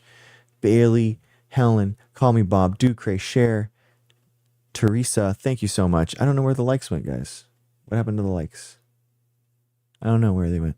Thank you. Thank you. Thank you to the Patreons. Mrs. Dr. G, Ado, Call Me Ness. Thank you so much. And guys, get involved. Get involved. action.drgregshow.com gets you there. And that's where we can make an impact, how we can stop some of these awful Maha bills. We'll see, Cadmus. We'll see. I am trying. We will see. All right. Marvelous Felicity. A Boca Raton Hi, family how's has it won going? a case against the United States Health Department proving that the MMR vaccine did in fact cause their son to have severe and permanent brain damage. That's it. Another landmark study going down on X of proof that the most comprehensive study ever that the vax has caused the most cases, incidents of ASD disorder. No, that quack people like you have been trying to cover up. And now there's the McCulloch Institute just put this out. Yeah, McCulloch, and he's an people are blowing anti-vaxxer, up and that's just more nonsense, dude. No, another nail in the he coffin got for discredited. you He got his quacks and medical what you've license done to removed the because he children is of this country. he's a known You anti-vaxxer. no shame. No. You are the most shameful. Thank you. Thank you. You are the most shameful person for what you do and the deception that you put out on this show and to your other people in the industry who force the most vulnerable people to take the most dangerous products. And that's what it is. Do you think that viruses are real? Yeah, it's all risk and no benefit. I think it's a boogeyman. Are viruses real? It's a boogeyman complex that you guys claim to have solved. Are viruses real? Quackery injections. Exactly. You can't answer that question fooling everybody, Dr. Greg. Real? Do you think that viruses are real? Fooling everybody. Do you think that viruses are real? And yeah, of course I think viruses are real. Not to the extent that you guys portray them to the boogeyman that they are. What do you mean? How many people would? What are you talking about? I'm saying that you guys use viruses to control people. What are you talking about? To sell about? your charlatan quackery product. Is the vaccinate Dr. Jenner. With the smallpox on the cow. Is the Earth flat? Oh, see, you're pivoting. You're pivoting because you're being attacked on your quackery injection scams. You think that the Earth is flat, don't you? You are shameless, sir. Exactly. You have no integrity. So embarrassed. You're actually embarrassed. You have no integrity. You're a liar. You're a con artist. You're a fraud. You're a grifter. No, I'm not. You a grifter. are a How am I a grifter, grifter? and this what are is you what talking you're about? doing. No, grifting You're is grifting people up selling. here on No, TikTok. people are saying something that they don't believe for things. I believe in this. I'm a scientist. I've dedicated my life to this. So like that. No, definitely not a grifter. I'm a successful you are. scientist. You're Why would, I'm industry not grifting. controlled. You're another industry controlled purpose. You What are know, you all the talking people about? who struck off, they're all in bed with these companies. Dude, are you Why do we kidding have me? the 1986 Vaccine Act? Why What do we about it? have that? What about it? Why can't the manufacturers of this dangerous products be held liable They are. for what They they're putting are. all That's these literally kids what on? it is. That is what it is. Yeah, what are you no, talking about? they're full of it's compound neurotoxicity. You don't even know. They're You have full no of idea what's in it. aluminum. You have no idea what any of these compounds are anyway. Pigs, You have no idea. Feetals, beagles. They experiment these on with beagles. Dude, the so you're most just cruel, against science. torturous. So you think that Fauci, science. You don't agree with the science. beagles. Are you okay, If dude? you're a Are dog you lover, okay? you should be Is appalled. the flat Earth in the room with you right now? See, you're pivoting again No, because you can't handle being attacked. I can, but you're crashing out, and you're You're and right. crying. When I see people like You're you, crying. I crash out because I know what you are. I can I hear know you. how despicable What was you that? I can't hear people you. like you are. I can't hear you. There's so much crying You're going despicable, on. There's so sir. much crying. There's so much crying going on. And your little Are you army okay? of pink hairs Are you down here in okay? the comments. Are you all right? You know, dude? all these women you try Are to you all right? suave. You're You're Rico crying. You're Suave. crashing out right now. And put, come on, man. What? I can't. You're so There's pathetic. so much See, crying. There's so much this is crying why going people on. resent you. I can't. Dr. Greg. I can't. Nobody resents me. But mom. Yeah. Yeah. You're ridiculous. You're crashing out, bro. You are ridiculous, You're crashing Dr. out, Greg. bro. You're crashing out. You are. You're crashing. Are you okay? You should probably get those lungs See? checked out. It might be a long This COVID is just thing. ridiculous. Are you okay? You might have some This pneumonia. is what it always boils down to. What does? Just completely. This is why people resent doctors, Dr. Resent Greg, them. because when they bring their Because concerns, you're just talking about a bunch of nonsense that's been disproven 100 No, I'm different not. times. Yes, you are.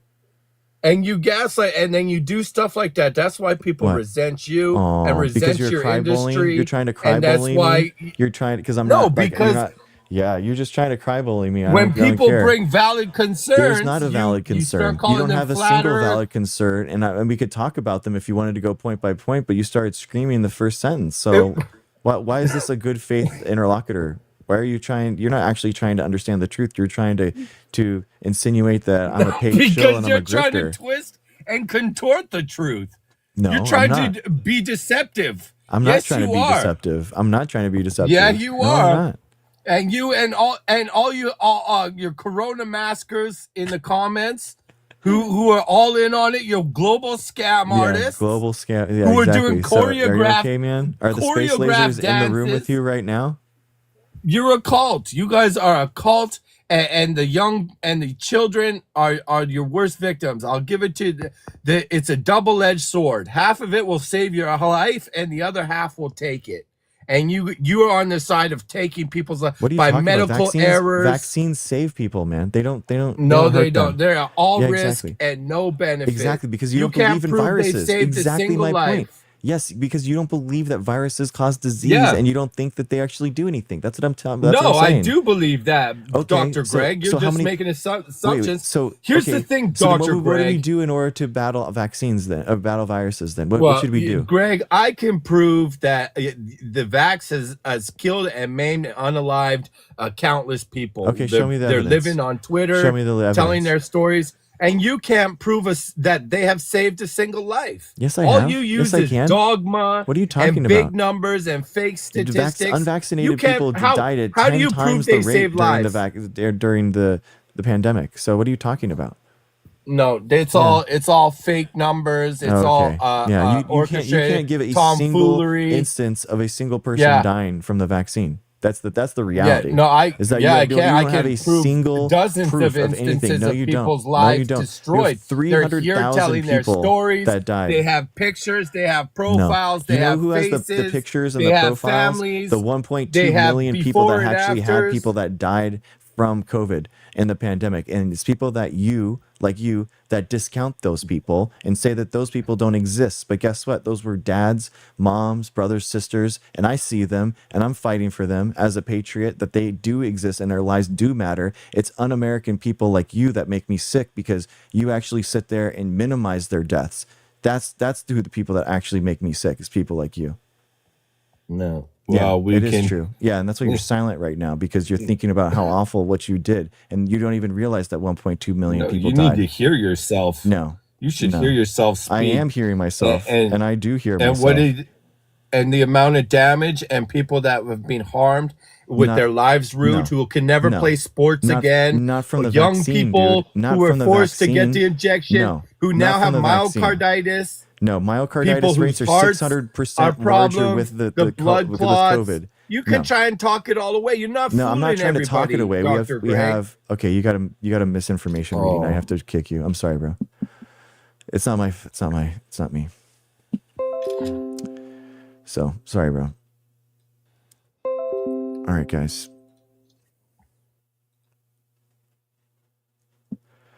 All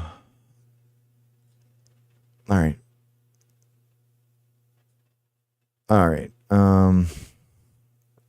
Yeah, it happens, guys. Okay. Yeah, he was trying to screenshot it. I screenshot it too, just to let people. I always put those on the page on the yeah. Yeah, exactly. Hey, it is, guys, it's important to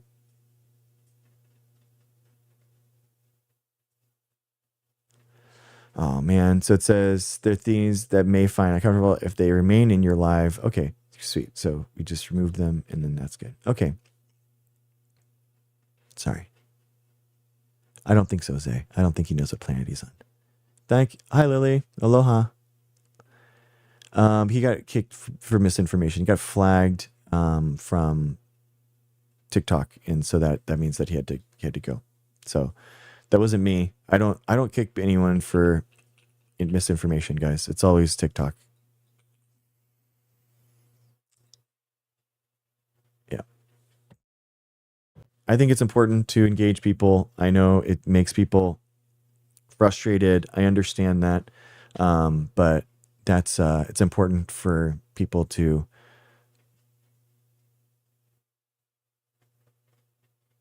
be engaged with, I think that people have to, we have to stop just pushing those type of people away, as it hasn't done this enough. But how do you think about the government shutdown? I mean, it's awful, man. I think that a lot of people are going to go without Medicaid, and it's awful. They're, so yeah. Hi, Jen in Vegas. How's it going? Doing okay. He was crashing out before he woke up this morning, I think. I know. People always come in so hot.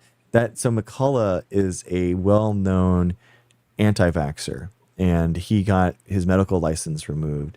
And what's happening is that they are, because of RFK, they are creating their own journal.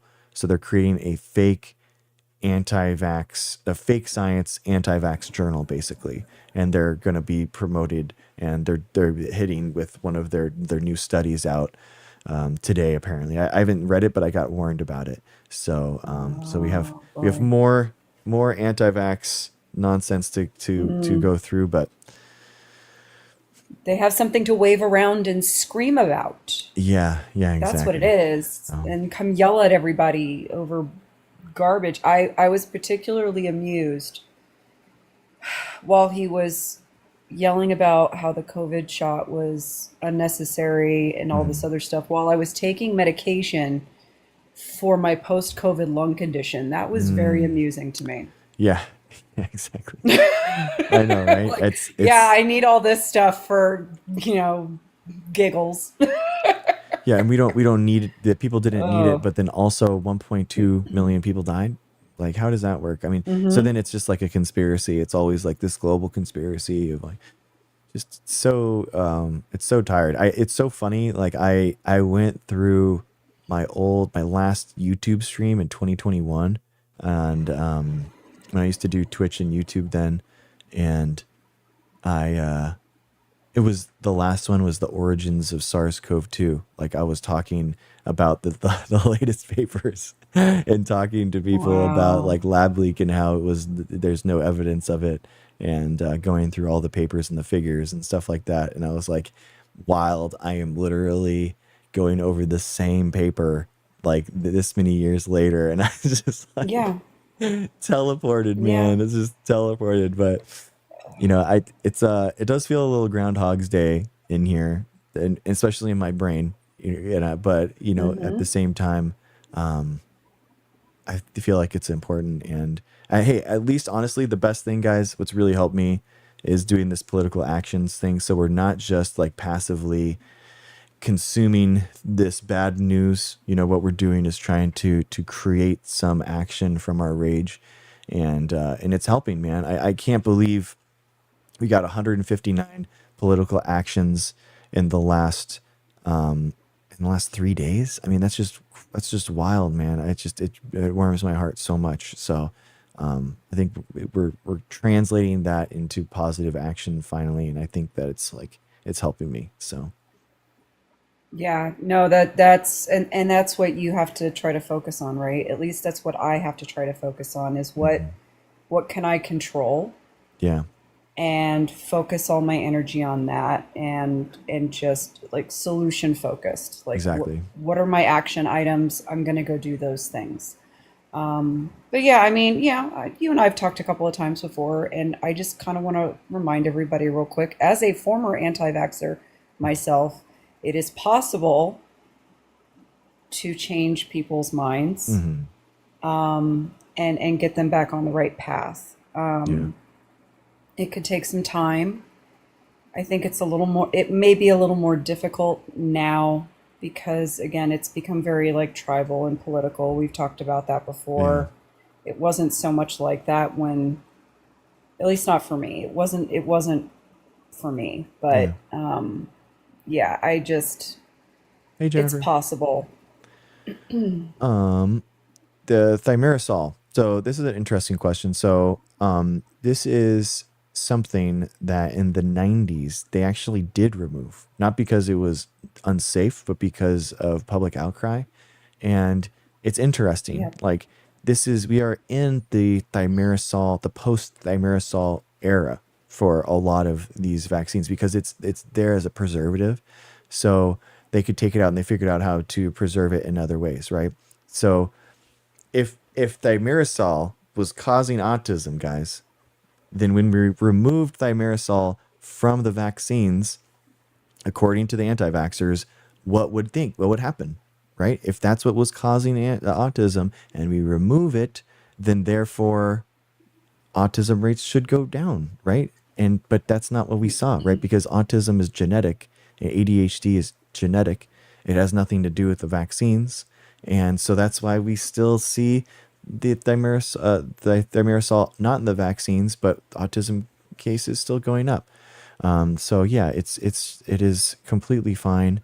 And unfortunately, it's just something that people latch on to because they don't understand. It's a strong, big, long word that people don't understand. But everything is checked, guys. Every ingredient in the vaccine is checked, and it's checked not by the pharmaceutical companies, not by the FDA, although they both do that. But we're talking about like other independent labs, independent researchers. They have no reason to be in a conspiracy. There is no trust me, bro. It's the science. It is the science of what we do and the studies that are done. So it's not trust me, bro. That's actually what RFK is saying. RFK is saying, trust me, bro. You don't have to have science. You can just hear that what I'm saying is true. And that's not true. What I have behind me is the scientific method, the publications. What RFK has is just his word. And that's what's awful. And people are believing him.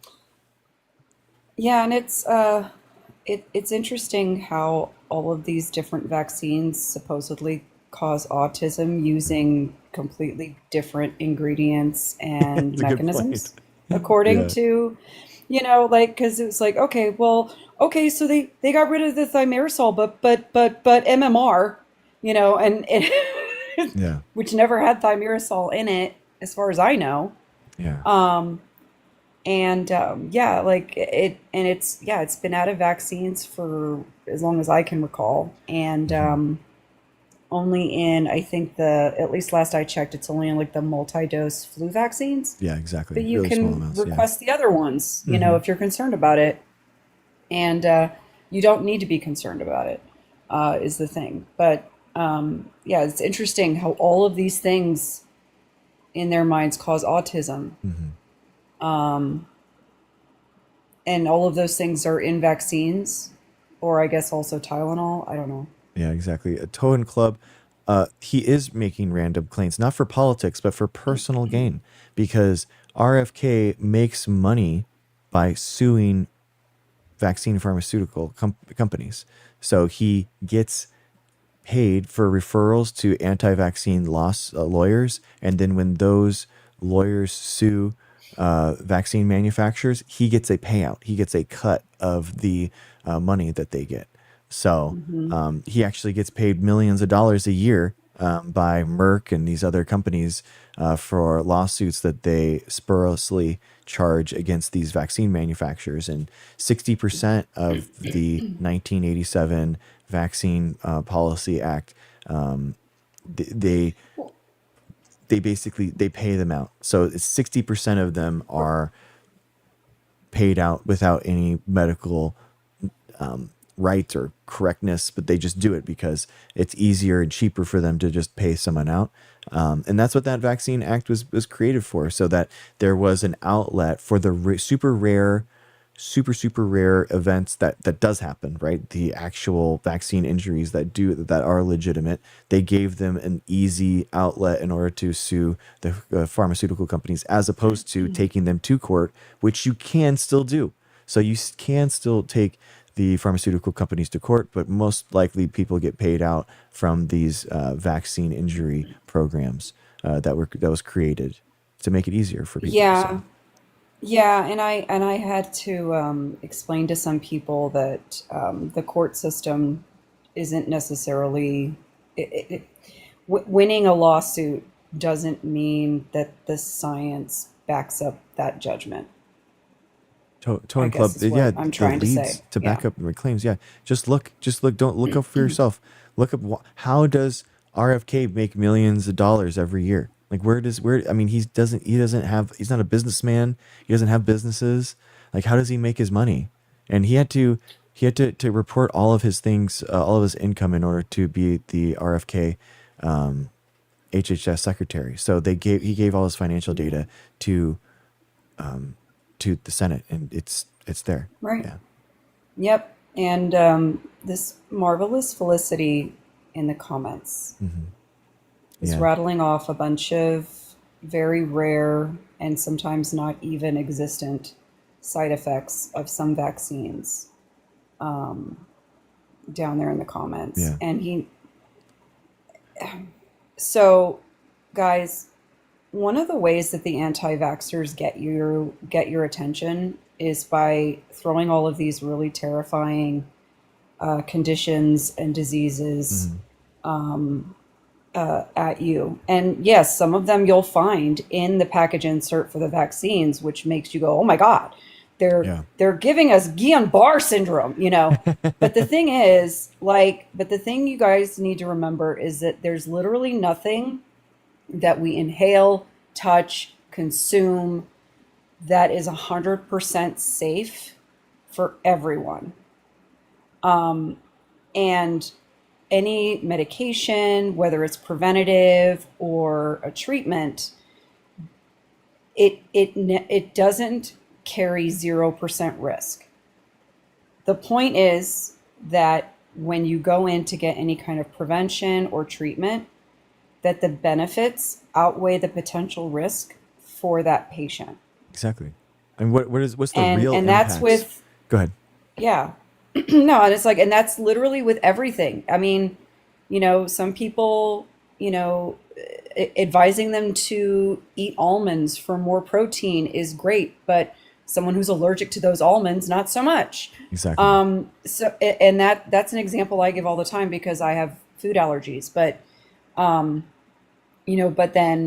so yes, some people are going to have conditions where getting certain vaccines is not advised. And it's up to the doctor to make sure that, and not every condition is going to be noticed, whatever, it's rare. And I know that's hard to hear when that rare is like your child. And I understand that.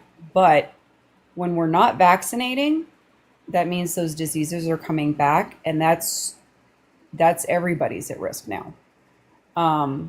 So it's important to remember that with vaccines, the benefits far outweigh the potential risks, Because and the risks are small. the risk So isn't tiny. the risk isn't the vaccine side effects, guys. The risk is the virus and the disease that the virus causes. That's the actual risk.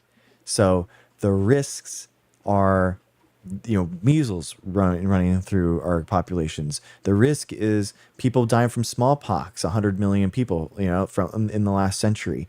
If you don't understand the real dangers of viruses, then of course you don't think that there's any need for them. And there is in your mind, if viruses don't cause any disease, like Marvelous Felicity didn't think that. Exactly, prove it. He doesn't believe that viruses cause any disease, guys. He doesn't think like that smallpox exists, or that measles exists, or he doesn't think that people died from viruses. So that the risk is not the vaccine side effects. That's the whole point.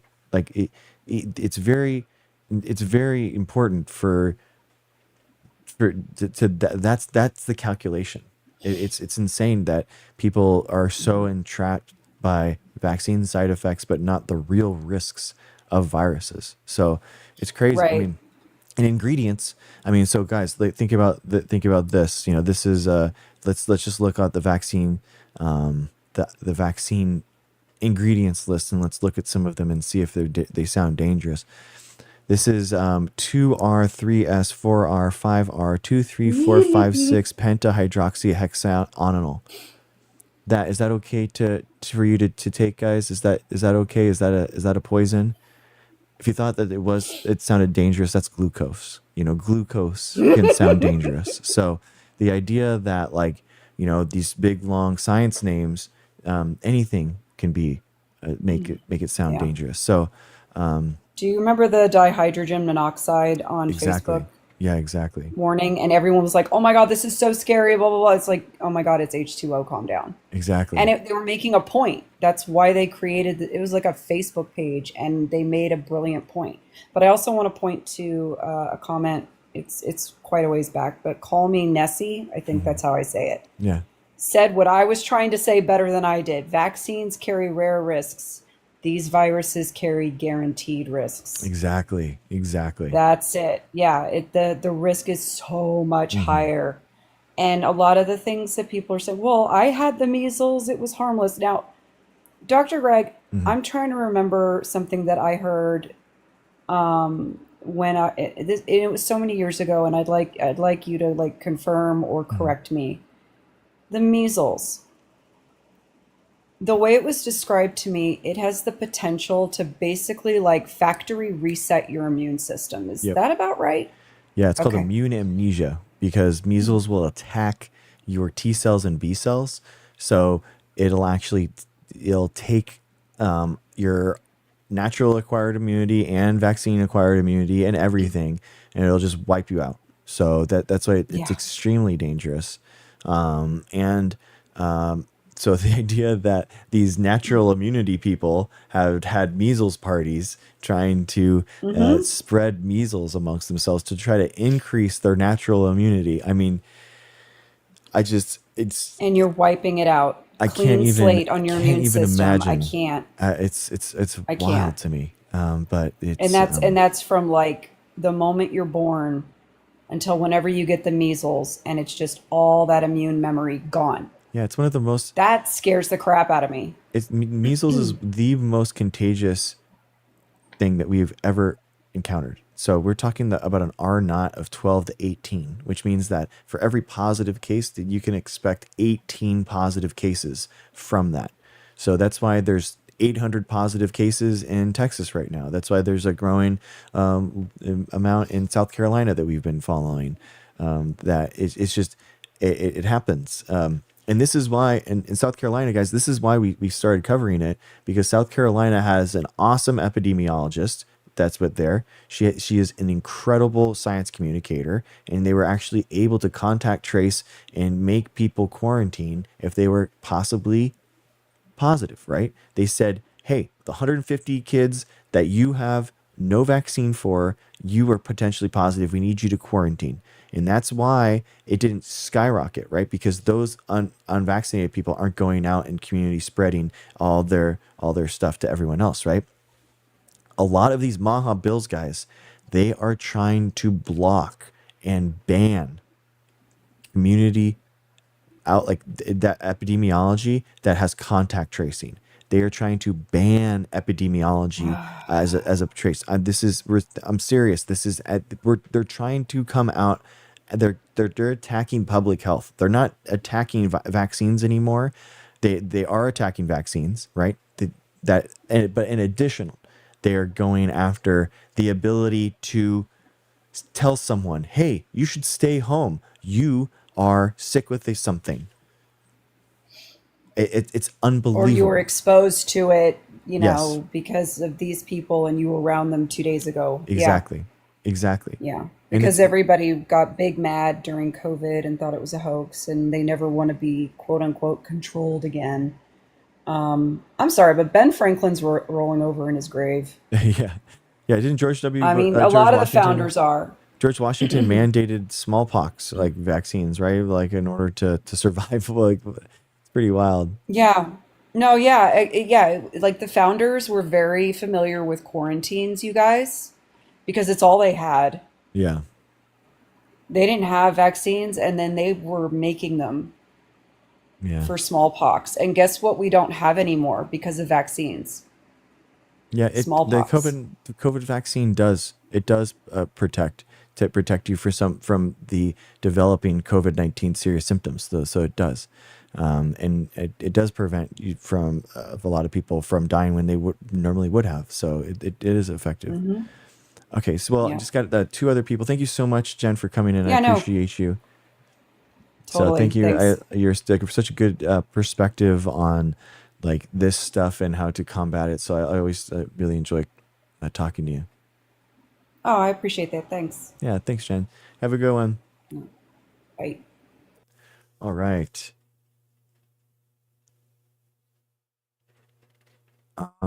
Zeke, all the injury data is open. We have why would we have Pfizer collecting their own injury data? That doesn't make any sense. But like their studies are not done by them; they're done by the FDA, which is an independent body. Pfizer doesn't collect the injury data, so that doesn't make any sense, dude. Good, Zoe. Thank you for asking. Bluesman, how's it going? No, Zeke, that doesn't make any sense, dude. Hi, Bluesman. How's it going, man? Dude, good to see you. I've been missing you last week. I've had a really rough week. Oh, I'm sorry, man. Yeah, well, I mean, I know you recently lost your mother. Oh, was it your dad? And my mother passed on Monday, and I'm flying down to Florida in the morning, and we'll lay her to rest on Friday. Oh, damn! I'm sorry. And do man. that. Yeah. It's just been kind of a weird week. I as much as I prepared myself, and I was down for we both share a birthday, October 9th, and my brother, myself, my family, we all went down, and my mother was 94, and we got to celebrate her birthday, but she was in hospice at that time, and we knew what was coming, so here we are. So I'm a little bit in a weird mood, but if I could take you, I'm so sorry, bro. I wanted to. No, I thank you, and I know you. I know you just went through this, and you know what it is. Yeah, dude. I've been having a hard week of it too. I don't know what it was. Like this week, I found her because I made a Facebook because of this whole thing and like Instagram and everything. So I was going on my Facebook, and like the first friends that I recommended was my mom, and then she got locked out of her old account, so then there was a second one, and so both of her Facebook accounts were recommended to me. So it was wild going through her Facebook account and like seeing what she like liked and what she posted, and it was just really emotional. I've broken down like that since it actually happened, and just seeing the things that she thought were important, and it was all like her grandkids and pictures of me, and Sure. so it was just like, damn, dude, like it's really happened. I'm a microbiology PhD, so it's just, yeah, it's been coming in waves. This last week was really hard for me, but yeah.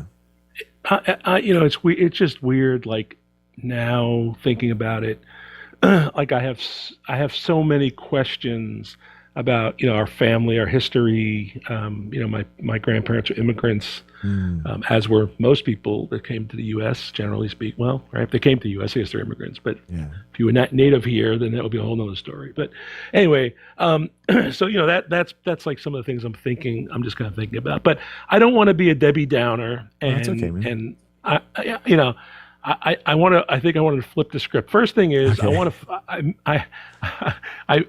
I don't know what's this political action thing you were talking about. So educate me first on that, and then I'll tell you what I want to say. Yeah, dude. So we are engaging to try to stop these MAHA bills from passing. So basically, we read an article that talked about 423 anti-science bills that are trying to be passed throughout the country. So we're talking about like not just anti-vaccine, but anti-public health. New Hampshire, for example, is trying to ban a program that gives free childhood vaccines to poor people. Massachusetts is trying to loosen the personal exemption regulation, and Michigan is trying to ban mRNA vaccines and gene therapy. So that's personalized cancer therapy for people. And then on top of that, trying to remove the license of physicians who are administering those vaccines. So we have call scripts and email templates for people, and we identified swing legislators in each of those states that we are targeting. So people are being advised or whatever, if you want to, whatever word you want to put there, they do that. They go to action.drgregshow.com. They call or email those numbers and those emails, and then we put up the actions. So we have 159 emails or phone calls that have been made to try to stop these from being passed. Oh, that's cool. That's cool. Yeah, you're leveraging your platform. There's nothing wrong with doing that. Makes perfect sense. That's right up your alley. Yeah. No, I'll look at that. I'm a little preoccupied. Yeah. But don't worry about it. I'll be in Florida for the next couple of days. Yeah. But no, that's great. I'm really glad to see you turning that into a thing. Mm-hmm. Yeah, man. That's cool. The whole point of the stream was try to always just do like what my mother always told me: make the world a better place than you found it. And try to spread compassion and better ourselves and our communities. And that's why vaccines are so important. But then also try to engage politically at the local level, which is where all this stuff is, and where this is just a black hole of information. I don't know why it's not going to the media, why people aren't covering all these bills. I don't know why the Democratic Party isn't engaging with them, but we are. And I think it's the first time that a political movement ever has been created, streamed, and completely organized online. So basically, like the first hour of all the stream is just me doing the political action organizing, kind of like the managerial stuff. And we talk about things. We actually, like 2 streams ago, we did infographics and like posters that we can post up. We did videos that we can do. So every day is kind of like something different. Today was creating an email that we're going to send to businesses in Michigan, so that they know that what's trying to be passed, and then they can sign their CEO or their name on it, and then we can send that to the legislators. So trying to create a letter writing campaign. So is the idea to rally, us, the people, to take action to the representatives, to hit their representatives? Is that kind of the goal? That's in summary the deal here. Okay. The state legislators, the swing voters will see that there's a lot of people that are interested in this, that to try to get them to vote no on these legislations. Yeah. So first of all, I have to just say that all of what is going on is all tied back to politics. Yeah. It's all politics. And, I just really don't quite get this. And I know we could talk about identity politics and what's happening in the MAGA world as people are, identifying with the strong man and the whole nonsense that, but it doesn't make today on Facebook. Some comment was made, blah, blah, blah, about the ballroom. Right. Yeah. And then some guy comes back and says, like, I'm an idiot because the basketball court that Obama did was $375 million. So just so yeah, well, right. So hang on a minute. So obviously you can go to Google and fact check this all day long. It doesn't matter.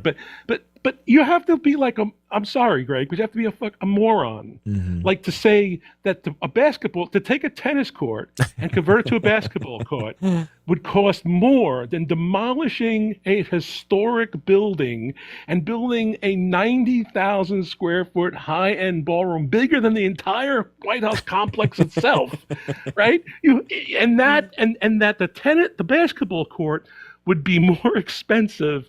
Then, like, you have to be a moron. I know people that have, tennis courts and swimming pools in the backyard of their house. They don't have 90,000 square foot custom ballrooms in their house. It just. I'm sorry. I'm making a joke out of it, but I'm at the point, I have to look at some of these people and go, you're just a moron. Like, how could you possibly process that information as being real? Yeah. Like, who, 375, somebody made up a thing, they're doing a renovation and then blah, blah, and the total cost keeps going up. It went 200, now it's 300. It's amazing. It's ridiculous. So how do you I just don't know, man. I don't know what the answer is. I'm so afraid for our world. The craziest part to me is that it's like, oh, he's get private funding for it, so it doesn't even matter. Right. So it's like free money, right. And you're like, no, the whole reason why we do things with public funds in the government is that so that you're not beholden to a private investor. Like that's the whole idea, guys. That's the whole. These are the same people that are saying vaccines have an undue influence because they're made by for-profit, companies. But now, if Pfizer gave Trump $200 million in order to make the new ballroom, guys, you really are gonna think that's legit? And that Trump comes up with a new vaccine, pro-vaccine message, and I don't know. It's Craig. Just like the amount. It's just wild to me. The guy today or yesterday, they fired the board, mm-hmm. whose job it is to oversee projects done in the White House to make sure, people aren't skimming money or whatever, right? With Doge, we can go into the whole thing, Doge, right, and everything. It's like they fired those guys. Like, in what world do you, as a human being, say, wait a minute? They're talking about waste and fraud, and then they fire the oversight committee so they can spend the money however they want to. It's just. I'm sorry, Greg. Some people are just morons. I'm sorry. Yeah. I'm on that theme tonight, and I'm pissed off. Are you okay, man? Everything good with you? Yeah. You're cranking it out. You're cranking your merch. You got the action thing, dude. You're like, you're everywhere. Launching merch, guys. I'll say it. Yeah, we are launching merch. I'm trying to, I want to pay. I want this thing to be like something. I really want to try to battle these bills. I think that, however I can raise money to try to pay, whatever we need to do in order to stop these bills. It's going to be a lot easier to stop it now than after these get passed. And I think having some. I don't know how we can leverage the money for it yet, but we'll figure it out. We'll do it together, and it's all here, and we're doing it together. There you go, dude. Let me get off the podium here and get you somebody else up and have some fun and do your thing. Good to see you, man. Good talking to you, man. I'm so sorry to hear about your mom, but I think it's it sucks. It just sucks. It sucks. It's part of life, it sucks. It's just one of those things that sucks. Yeah, man, we'll be all right. I mean, we still have some work to do, so we'll be okay. Yeah. And she'll rest in peace with my father, and nice. Hopefully, the world will hopefully still continue. I'm not so sure much anymore, but I hope for a while. Anyway, go do your thing. Bump me out of here, and I'll talk to you soon, man. See you, man. Have a good one. Yep. See you. You got it. All right, Blues Man, friend of the stream, guys. Always enjoying. Thank you, Zoe. Thank you for saying that. I appreciate that. My boyfriend grew up in an anti-vax family. How do I convince him to get vaccinated? Soybean, I would ask questions. That's always what I advise people. Just ask questions. Why does he believe that? Well, how does he believe it? That's the best way to get to someone, because you're never going to be able to like rationalize him into it. Be like, oh, that's such a good point. I'm going to get vaccinated right now. He needs to do his own work personally inside his own brain in order to nurture, that scientifically minded thinking, and that'll help. Just ask questions. Keep asking questions. All right. So we got Daniel and then Ivy League. Yeah, exactly. So or you could DM me on Discord if you really want it. Hi, Daniel. How's it going? Hey, buddy. Not bad. And yourself? Pretty good. Thank you, calling me. You're having a busy night tonight, huh? That's going all right. Number one thing I'm noticing on your site or on this live, you don't have a donate now button. And that's what you need to be able to drive people to donate to your cause. Oh, okay. Sure. Yeah, I guess I have it on my link tree. I have like my Venmo or something, but I guess I don't have it like donate now to stop the bills and stuff, I guess. Yeah, that's a good idea. I mean, you want to fund your process. That's good. That's good. Don't have the money to do it, and you want to drive people to donate to your cause. Okay. Yeah, that's probably the best way. I'm also a Python coder. Okay. And I could help you in that regard. It sounds like you need people. Awesome. Yeah. Interesting. I was thinking in regards to there's some like open API for bill tracking basically, and finding out what is going on with some of these bills. I think some of them call me Ness. Thank you. Yeah, Patreon is a thing too. We were thinking, I've been thinking about that, man. I think right now I pay like $60 a month for this policy thing to kind of like track the bills, but it's kind of hard to use and it's kind of annoying. But there are kind of like I'm sure they're trying to make it harder, right? Yeah, there's a patchwork of of different stuff that we can use and code, but I don't know it well enough. But yeah, dude, if you want to join the Discord, I'm totally down to workshop some ideas with you on like what some tangible like programs that would be a big impact. I did follow you on this. Okay, cool. I look forward to doing more with you. Cool. Thanks, man. I really want to see your progress in this. Awesome. Thank you, anything that will help, I'm willing to try at least. Okay. Sweet. Yeah, man. I'm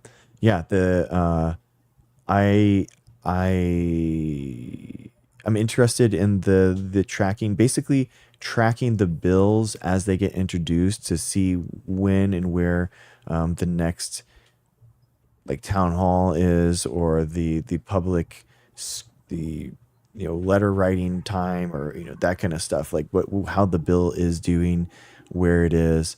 It's accessing these APIs and it's usually trying there's like a process on it, and from what I found, there's a couple of like open source ones, but they're not as good apparently or something. But I just did the pluralpolicy.com. That is like the one that we're using, but in theory all that stuff should be open from all the states, but it's like getting all the states. It should, yes. Yeah. So, but yeah, dude, I'm down. It should be publicly available knowledge, right? Exactly. Yeah. So we basically need but yet not.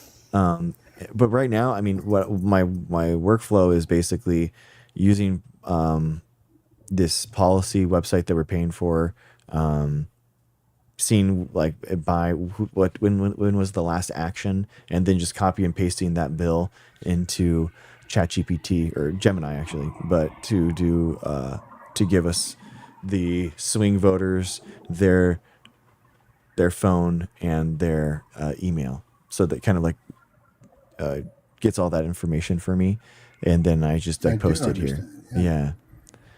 So a better AI might be PyCharm's Junie. Oh, really? I didn't know. That's a good idea. PyCharm is a Python editor. Yeah, I've used their IDE before. Yeah. So you're slightly familiar, but you can literally talk verbose, if you will, just natural language to Junie and direct her in whatever direction you want. Okay. She will build scripts for you. She will build, she will go on the internet and find this stuff for you and then try to plug it into an app for you. Oh, cool. I didn't realize that PyCharm did that. Awesome. Yeah. PyCharm, has a lot of use for different areas, if you will. She can do pretty much anything. Okay, cool. As far as coding goes. Gotcha. So you don't need a person like myself to do what you're trying to do. Uh-huh. You can tell her to do it, and she will find out how. Oh, that's and then cool. do it for you. She will give you a full plan, and then you approve that plan or make iterations to that plan, and then tell her to change it slightly, and then iterate that.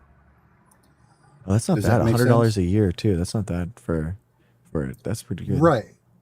Okay. Cool. Yeah. Or you could go per credit type of situation where it's $1 per credit. Uh-huh. One credit would give you like 2 prompts to that AI. Mm-hmm. You put in anywhere between, $500 and $1,000. Mm-hmm. Obviously, you've got more than enough to do pretty much anything that you want. Yeah.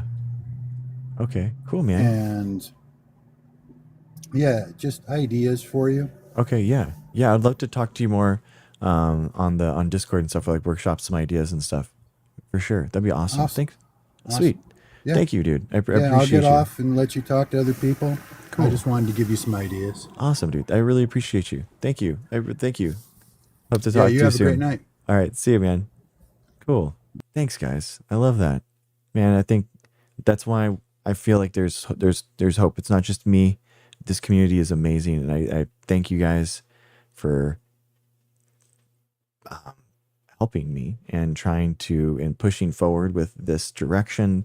We're taking the stream and this community and actually politically engaging and trying to stop some of this stuff. So I love it, and I thank you guys so much. It's been amazing. Yes, we're not alone for sure. Exactly. Ivy League guiding. Ivy League guiding. What's up, Ivy League? How's it going? Doing, Dr. Greg. Hi. Yeah. I just want to say, real men don't take the jab. They suffer in silence. Okay. I think want to that's see true. your qualification. I really want to see your qualification. Okay, Okay, I'm gonna stop there. I'm gonna stop there. I'm gonna stop there. This is Roland. This is my new account. How you doing, Doc? Who is this? I don't know. I'm sorry. Dr. Rowe. This is. Oh, Rowe. what's up, dude? How are you? I just wanted to get. Gotcha. How you been?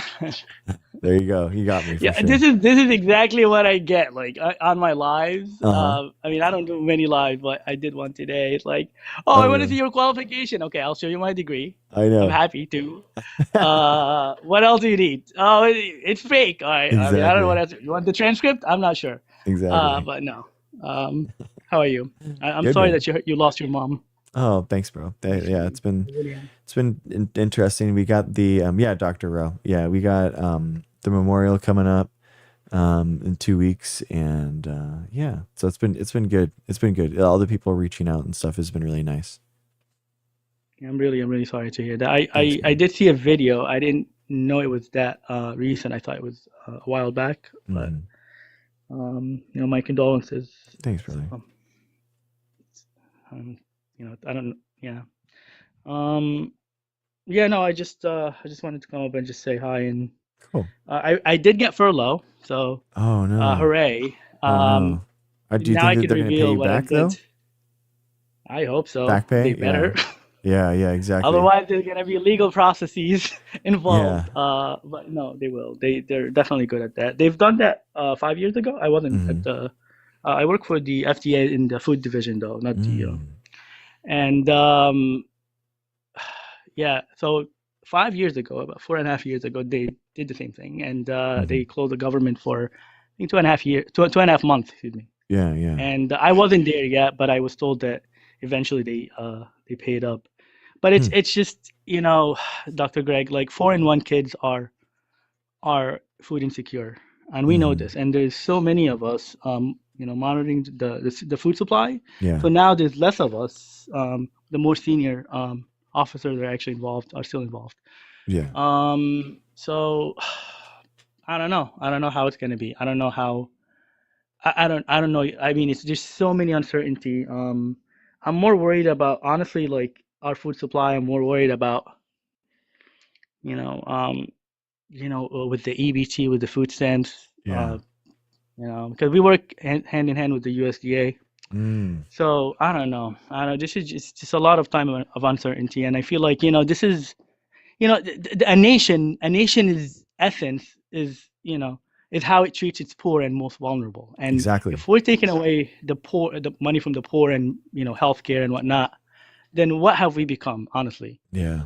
Exactly, man. Yeah. So. Yeah, I was thinking about doing a stream for the San Diego Food Bank or something. So trying to do like something where I'd match. So you donate that day, and then I'll match, and then we can give donate to the San Diego Food Bank. But that's especially that would be great with with Thanksgiving coming up, man. I think that's like so sad. Like I don't know, that just gets to me. That was always one of my favorite holidays to have, like the family together, and we'd always talk about whatever, and I was always like a good family holiday, and to have, it's just gross. It's just so ridiculous, and it's like the idea that it's closed down because the Democrats are trying to stop people's health care from like more than doubling, tripling. It's like I've seen somewhere it's like from $800 a month to like $2,400 a month now for bill. It's like, what? Like it's just wild. So the idea that like they're just trying to stop basically the cuts in Medicaid, right? The cuts in Medicaid from the Trump omnibus bill are being removed. So the federal government was paying money to poor people basically so that they could have cheaper healthcare. Medicaid was filling in a bunch of gaps in our healthcare system, and by removing those federal funds, people don't have that money for Medicaid anymore. So they're being dropped from their Medicaid coverage, and that means that those people are going to be going to the emergency rooms, and they're going to get healthcare if they're sick or not, and it's going to be way more expensive to go to the emergency room uninsured, and basically that uninsured cost is going to make everyone's healthcare premiums go up. So not only are these people losing out, but now everyone, if you don't know, you should know. You should check your healthcare premiums with your healthcare insurance company to see how much your insurance is about to go up. Don't be caught out on that. And so that's happening, and it's just wild, man. It's just wild that people don't know that's happening. That SNAP and food stamps, and it's just it's just so sad. The idea that all that money it was cut specifically just so billionaires could have more money. It's just Exactly. just wild to me. It's wild. I mean, 40 bill. We also, I mean, I don't want to get too much into politics. I know it's the end of your stream, but 40 billion was just given to Argentina. Yeah, whether you prove it or not. Exactly, brother. It's infuriating. I just can't. The outrage I have is not enough. Like I can't.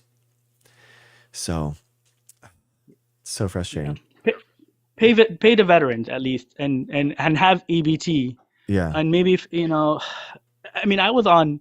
To be honest, I was when I finished my master's and I was applying for my PhD. I was on Obamacare because at that point I didn't have insurance. I couldn't afford insurance, to be honest. And without it, I would have been uninsured. And without it, who knew? Because I have a chronic condition. So I mean, again, like you're taking away healthcare from the most vulnerable. You're taking away food stamp from right before Thanksgiving, right before Christmas, right?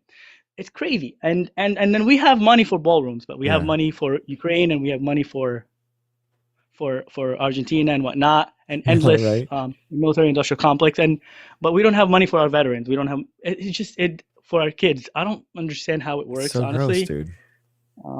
But I don't know. It's scary, honestly. It's scary time. And now that I'm furloughed, I can speak a lot more freely. Although I also have to be careful because technically I should not be talking. For obvious reasons. I had several people that are like CDC employees that couldn't like follow me or but they wanted to DM me just to say that I was there, like watching the stream and all that kind of stuff. So it's wild. I don't honestly, with all the insanity in the federal government, I don't. I mean, that makes perfectly sense. I mean, I'm all for good people being in the system, however much they can, to stymie any sycophant from taking that position. So it's a better thing. So one last thing I want to do you have a Patreon, you said, right? Yeah, you just mentioned I do. it. Yeah. Is it in your profile? Yeah, it's in my bio. So the Venmo and all that kind of stuff. That's probably where I'm gonna do. If I did a food drive, that's where I'd go. Patreon, and then. But yeah, probably do like a Venmo or Cash App or something for it. Just because, guys, the gifts from TikTok, if you don't know, like 50% of the money that you spend on a gift is taken by TikTok. So it's like it is wild. So you spend $1, I get 50 cents. So if we're gonna do like a food drive or something for somewhere, like that's a lot that could be going for the cause. So we'll definitely set up like a Venmo or something for that. No, definitely. I'll join your Patreon. Thank you, brother. And subscribe as well. And because I mean, the only reason I created this account is also because I was restricted. So really? I'm setting up this new account. Yeah, I've been restricted for a while, and so I actually have money in my account, but I cannot release it. Wow. So that's why I created this account, and also I'm gonna like a side hustle, college admission, and whatnot, until we see, because I mean I'm technically unemployed now. What did you get flagged for? So I put content on Sudan and Congo and the G side, and it was graphic images. And since then I haven't been able to like really get it removed, and I don't have a lot of money, like $45-50 on it. But I would love to get that money back. Although it doesn't seem like it's gonna happen. So I'm restricted. That means I got like many warnings. In fact, I got a warning that you're about to lose your account. And then I went to the TikTok shop. Somebody said go to the TikTok shop, fill your cart. I did 99 items, and somehow it disappeared. That is so strange. Weird. That warning. That's how capitalism works, I guess. No way. Are you serious? Yeah, no, it definitely helps. Trust me on that. Fill your TikTok shop or account or cart with items. No way. And particularly like expensive items, I have like $300 chairs, and yeah, and that Dude, like that's that helps a hilarious. lot. It literally helped. But eventually, like they could definitely take the account. So I gotta be careful. That's why I created an account. But I hope people could also follow me as well on this new account. You're actually my first. Like I didn't think it would work, and it did work because I have 15 followers. Oh, So, nice. yeah. Oh, yeah. Because usually it's like less than 1,000 or something, right? Or something. That's interesting. Okay. Usually 200, yeah. But yeah, but I'll join your Patreon Oh, thanks, brother. momentarily. Actually, I appreciate you for Thank what you. you do, and keep up the good work. Thanks, man. Yeah, thank you I love your content too. It's been really cool. I love learning. I'm not a neuro person, so it's been cool to learn from you. So I appreciate it. I appreciate you, brother. Have a Nice, good man. night. Nice, man. Have a good one. Thank you for having me. Thank you. Follow them up, guys. Ivy League Guiding. Thank you so much, Dr. Rowe. Appreciate you, man. All right, guys. For the last time, nice. J-Ork. J-Ork.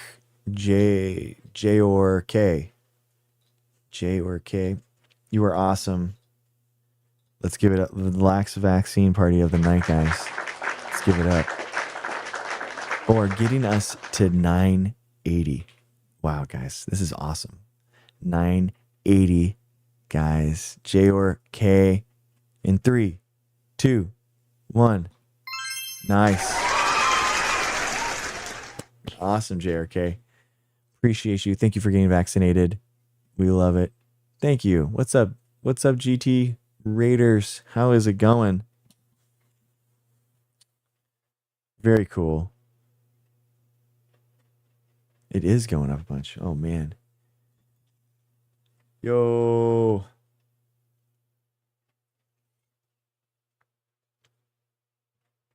We are, anyone coming in, guys, we are organizing to stop the RFK Maha bills that are trying to infest our state legislators. And I use that word correctly and specifically. They don't believe in viruses, but we do. They are virus-like infestations that are taking over. Hi, Alice in Wonderland. How's it going? And we are trying to stop them. So we have, if you go to action.drgregshow.com, this is what you'll see. So this is the Michigan bill that we are trying to stop. And we have email and phone templates for you. And you can read about what it does, the synopsis of what it does, and key swing votes that we think that can have a big impact. So you call or email these guys with this script right here. You come back, tell me you've done that action, you've done that email, you've made that phone call, you've made that action, and we celebrate you. Boom. So we have 159 emails or 159 emails or phone calls made in the last 3 days, guys, because we have targeted 3 states. So we've targeted Michigan because Michigan is trying to stop all mRNA technology, which is vaccines and cancer gene therapy, which is insane. Massachusetts, which is trying to have a looser, more lax personal exemption policy, and that has a in-person written campaign coming up soon. So we're going to try to letter write for that. And on top of that, New Hampshire has a vaccine program to help poor and low-income people to vaccinate their children. So obviously, that's somehow trying to be removed. I don't know idea. Do we know who came up with the bill in Michigan? Yes, we have the co-sponsor. We can check it out. Let's see who made it up.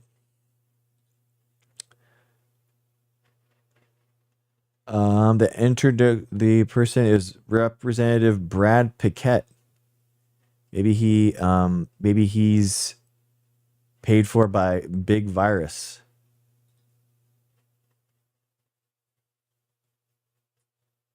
This guy.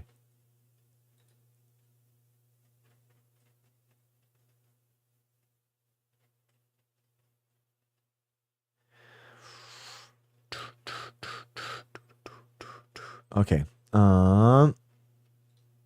Weird. Yeah. All right, guys. Well, let's see. Let's see. You know what I wanted to do? I have like these Gemini credits every day, and I wanted to make something to like so that we could use it.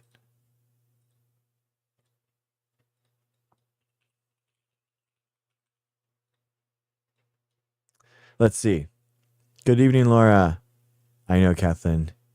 I know these Republicans, man. I loved the Republican that was a physician in the Senate hearing that RFK was in. He was like, your whole thing is about making America healthy again, but how are we going to be more healthy with 30 viruses and diseases running rampant in our population? Like, it seems like if you wanted to be healthy, you would have less disease. Like, I think that's the whole, why would you want more disease to be healthy? How does that make sense? It's like, oh yeah, it's because, guys, if you're not aware, RFK makes money by the anti-vaccine movement. He makes millions of dollars by people falsely suing these pharmaceutical companies and basically just throwing spurless lawsuits at them in these vaccine panels, vaccine compensation funds, and they just pay it as opposed to trying to be dragged through court. And that's just what it is. It's ridiculous. It's ridiculous. So he's literally making money off of it. He's an awful person. Okay, so let's do this real quick. Okay, I want to make. I know. Good riddance. He does have a disease. So he has a disease of, and he basically has paralysis inside of his vocal box. So his muscles spasm, and that's why he sounds like that. So, it is like a disease that he has, but he didn't choose that, but he also is making the choice for other people to be harmed from diseases that are preventable. So he couldn't prevent his voice sounding like that, but he can prevent kids from getting measles by encouraging vaccinations. It's kind of ironic. Kind of ironic.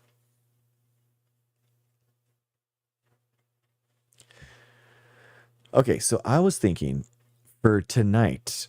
So I was thinking about. I want to make. Okay, here we go. Let's do this real quick. Okay.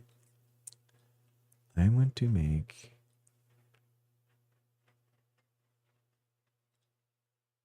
Oh, sick. All right, here we go. I'm going to import here. Here we go.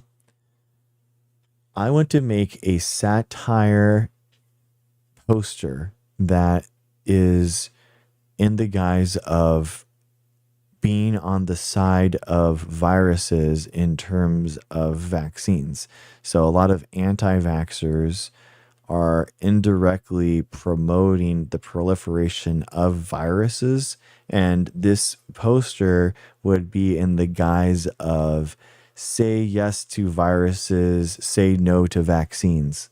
And the idea would be that these anti-vax laws are helping viruses instead of humans. So make a poster that would construe this through a satire / comedy.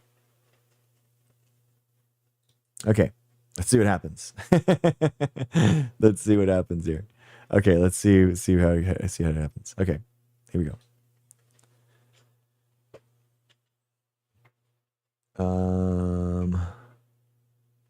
Okay, yeah, the idea that viruses are advocating for themselves.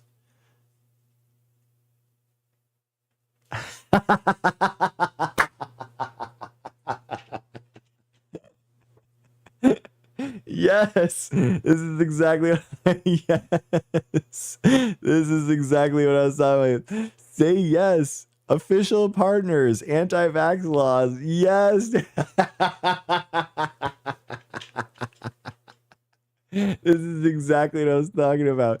Join the germ revolution. Let us spread. No more jabs. Oh my God. That is amazing. Protects your right to infect. Oh my gosh, dude. Virus approved.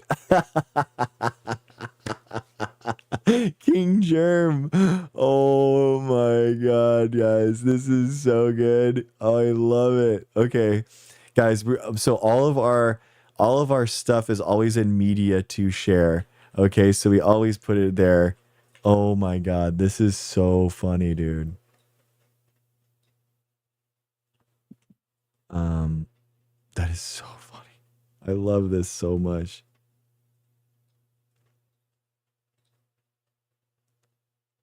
Okay. Oh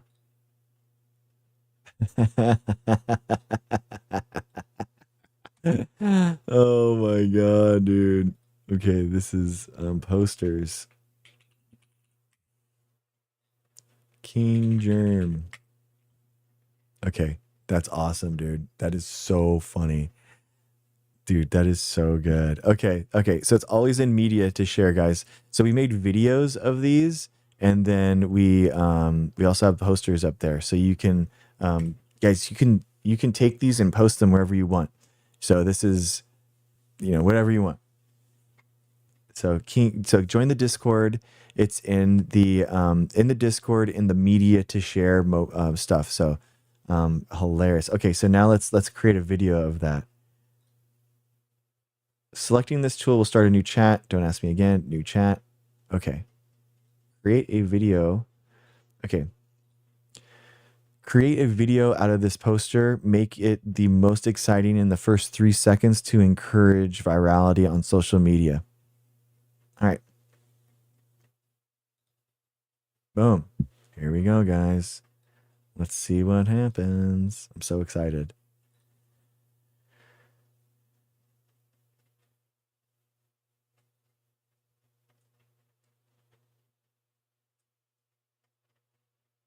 Everyone who says that they should have the right to choose, they should bring this up. Yeah, the virus should have the right to live.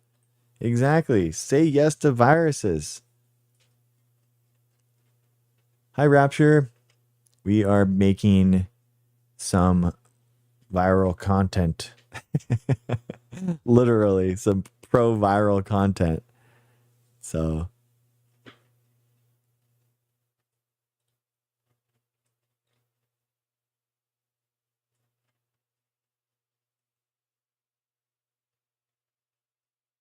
Oh, nice, Rapture. Cool. Yeah, exactly, Deanne. It's so good.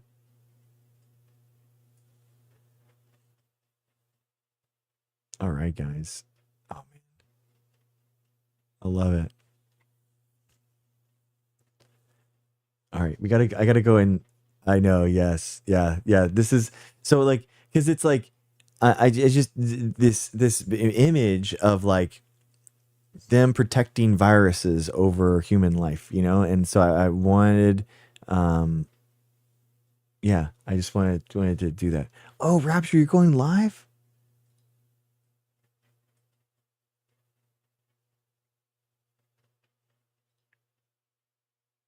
That's so cool. Oh, cool. I just followed you, Rapture. I'd love to see that, to see what you're doing. Okay, here we go. Okay, here we go. Say yes to viruses. Protect your right to infect. Join the germ revolution. Say yes to viruses. Protect your right to infect. Join the germ revolution. Oh my God, that's so good, dude. Say yes to viruses. Protect your right to infect. Join the... Okay, I can do 2 more. I'm gonna do 2 more today with my credits. I gotta do 2 more. Okay, so make 2 more. Amazing. Make 2 more variants along this same idea. Dude, so good, guys. So good. So funny, dude. This is so funny. I don't know. I'm just a nerd, I guess. I think they're hilarious. Is this going to be, what is the takeaway that most people are going to have?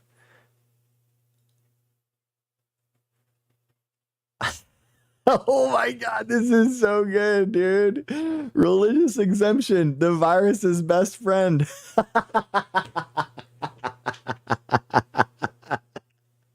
Vote for sickness, vote against mandates.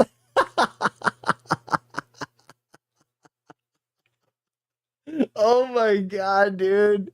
That's savage. That's savage. That is savage, dude. Oh my God. That is so good, dude. No, look at all the little viruses cheering. They're like, yay, yay. Freedom from immunity. You're right.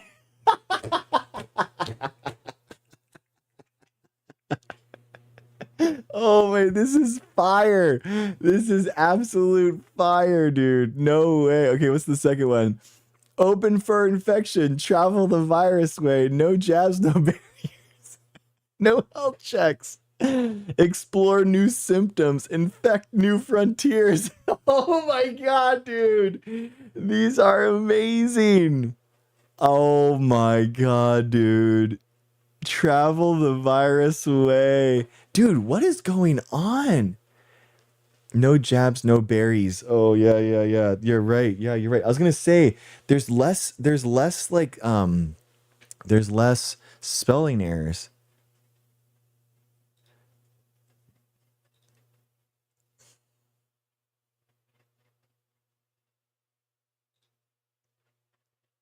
I'm gonna double check this.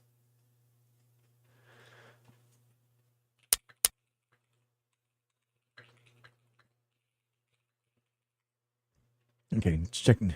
Yeah, barriers. Yeah, it's honestly, spelling is the thing that it does the worst at. I don't know what it is. No, I didn't, Casey.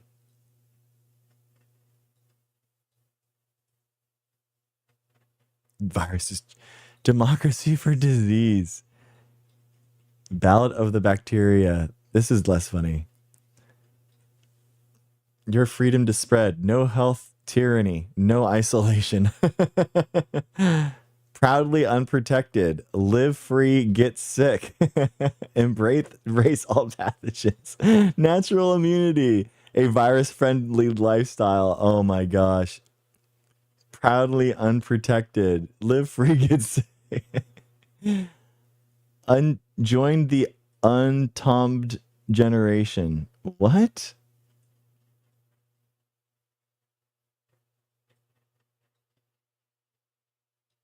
This one has a bunch of errors in it. No jabs, the problems. The what? I know exactly what. Okay, well, two more.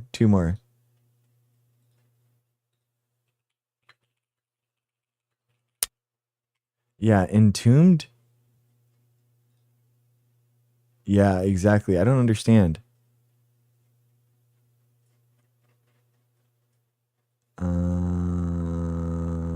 I like this one, the religious exemption one for sure. That one's really funny.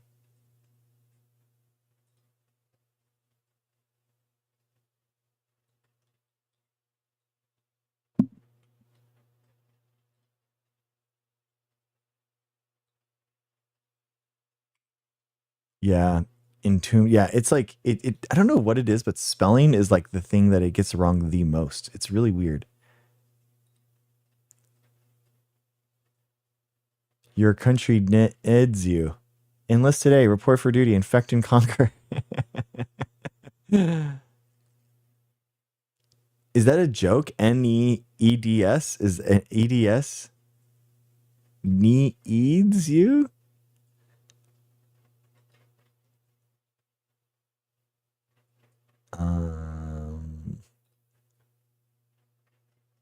No berries. If this was I just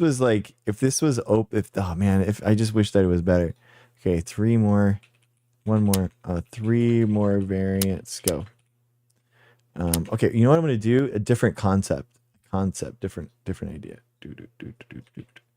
New chat, because then we're gonna get outside of that box that we're kind of getting out. I know. Well, I told it is satire and it is supposed to be comedy, so hopefully that's why it's getting a little corny. But okay, it's doing the same thing. Say yes to viruses. Protect your right to infect. Join the germ revolution. No more jabs. Official partners. Anti-vax laws. Okay, it's in the same. Wow, it said the exact same language.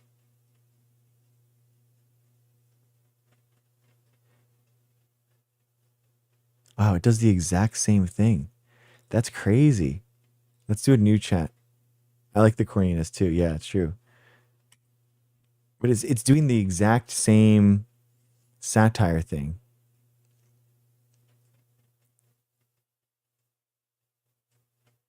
It's the 1950s, like,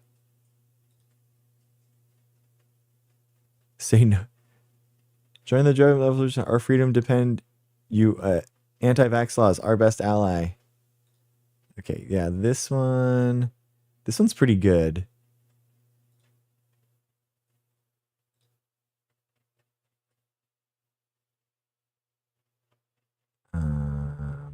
This, here, poster, this, download the video. Okay. Poster, viral. All right, and then new chat, create a video. I think the religious exemption one is like the best one for sure.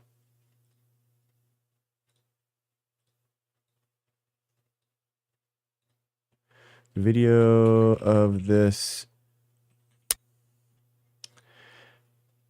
Make a new video of this with the first 3 seconds highlighted for peak virality on social media. Okay. That is Rio Ventura. That's a really good point. I didn't think about that. Let us spread. That is good. Let us spread. Let us spread. That's so funny. The problem, Good Riddance, is that I can't, like, I tell it what it needs to fix into the video, and it just can't. It just doesn't.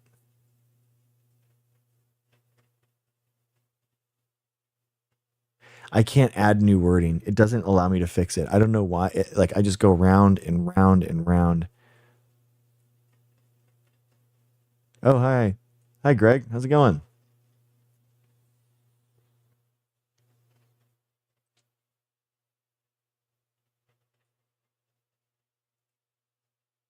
Let's see what happens.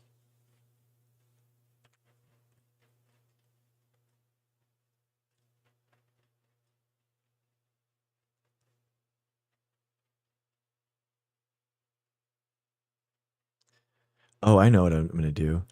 I'll do a Make America Vaccinated Again one. Oh, here we go. It's ready. Here we go.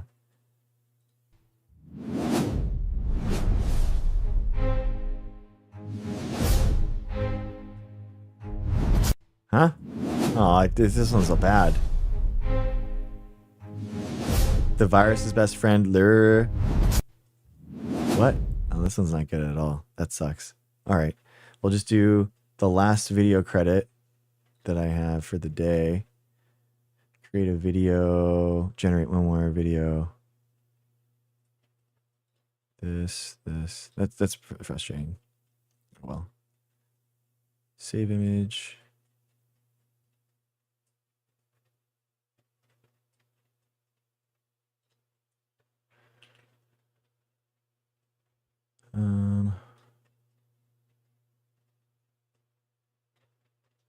Here we go. Make this an animated video primed for social media sharing, where the first 3 seconds is the biggest and the best part of the video. All right, let's try this again. We got a Make America Vaccinated Again poster that we're doing. This is Gemini. Yeah, I pay $20 a month for Gemini, and then you get 3 video credits a day. So I wanted to like make some video credits for this so that we can have some content. Yeah.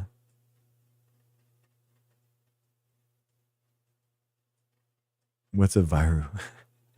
Exactly. See you guys. All right. Well, guys, after this, yeah, Rapture, me too. We're going to go to bed after this. But thank you guys so much for hanging out. Thank you for understanding and hanging out with us and doing these actions. It is awesome. Warms my heart. I appreciate you guys so much. And yeah, it's been fun. It's cool to get to tell people and get to see people get excited about getting involved. You know what I mean? That's the coolest thing, I think. Getting and helping people do that thing that they've wanted to do. See that yeah, exactly, dude. Great. Here we go. This is a Make America Vaccinated one. Guys, this is don't go yet. This is one to stay for. This is our Make America Vaccinated again. By the way, we got makeamericavaccinated.org. We got that today, guys. So we officially have makeamericavaccinated.org. Here is our video for our new organization.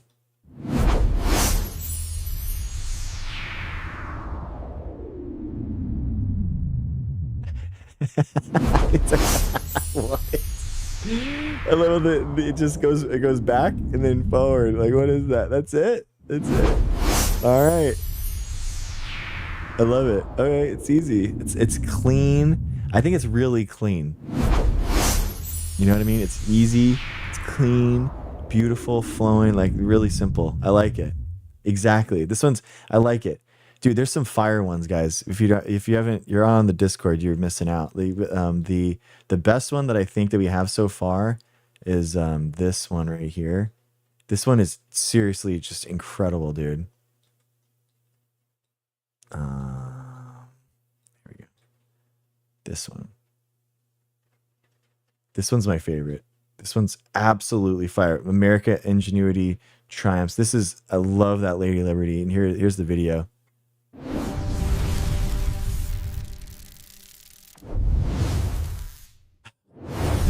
Boom. How sick is that, dude? How sick is that? One more time. Dude, she looks so good. One more time. Boom. Sick, huh, guys? All right. Yeah, we got merch coming, guys. We have merch coming. I can give you a sneak peek if you want. You guys want a sneak peek? You guys want a sneak peek of the merch? We're working on it though. So I just ordered the quality control stuff just to make sure that all the merch is like quality QC, that I can make it all it's all good quality and stuff. But this is it. Sneak peek. Sneak peek. Sneak peek. Boom. Hoodies, leggings, t-shirts, shirts, shorts. It's all there. Boom. We got these are apparently really good crossover leggings. There's a crossover leggings. So it has like a nice top and then pockets. I mean, that's huge. That's huge. Mrs. Dr. G is very excited about the pockets. She's like, finally, someone who understands. And I'm like, yeah, dude, you're getting pockets. You're getting pockets, okay? You're getting. So yeah. I don't know. It's all the sizes. They're all they're all made to order. So it's like it's whatever. So yeah, guys, it's gonna be cool. So we got it all, and then I think Yeah, we'll have to see what happens with the funds and stuff. I think I want to push more into the advocacy and use more stuff. I don't know how to hire people, where we can hire people, what to do about that. But I've never done any managing of political organizing before, but how we can get people involved more at the state level. Like, that's what I'm curious about. Like hiring someone there to like go and do something. I don't know. We have to do something. We'll do something. Yeah, Helen. Yeah. We need volunteers for sure. But then maybe that manager could like do that and then use that money to get volunteers and then coordinate that. So that would be the way. Cool, Tyler. Thanks, bro. Yeah, something like that, Casey. We're all, Dan, we have, let me check. Let's check in. Maybe it happened tonight. Uh-oh. They were checking my references. So last I heard that they were checking my references, which is always a good sign that they want to give me the job, and they just wanted to make sure that everything was. Oh, good. Trump says China will ease limits on rare earth and U.S. will reduce tariffs. Oh my gosh. The market is about to rip. That's a good thing. That's very good. Cool, guys. Yeah. All right, guys. Well, what a night, man. It's been so fun. Like, I've been bummed. My mom and everything has been really hitting me the last weekend. Man, moving on this stuff is unbelievable. It feels so good. It feels so cool to be here with you guys and to be pushing together on this and not taking this lying down at all and to be fighting back and know that we're going to make a difference. It's awesome. It makes me feel so good. And I'm so happy that we are engaging and that we're not just passively taking this in. We are fighting it and we are going to make this thing happen. We are going to make it. We are going to stop some of these bills. Not all of them, but we will stop some of them. We will do it. We will do it together. Every night, we will organize to stop it. And we will organize to make America vaccinated again. So do some actions, guys. action.drgregshow.com. Get your phone call, get your email, and let's do it together. Let's do it, guys. This is amazing. Thank you guys so much. Appreciate you all. Thank you so much. Amazing stream. Thank you, guys. And tomorrow, we will email those companies. We will email the letter writing campaign to New Hampshire. We will send it to Michigan. We will add New Hampshire. We will send those emails. We will coordinate these businesses together to make a difference. Yes.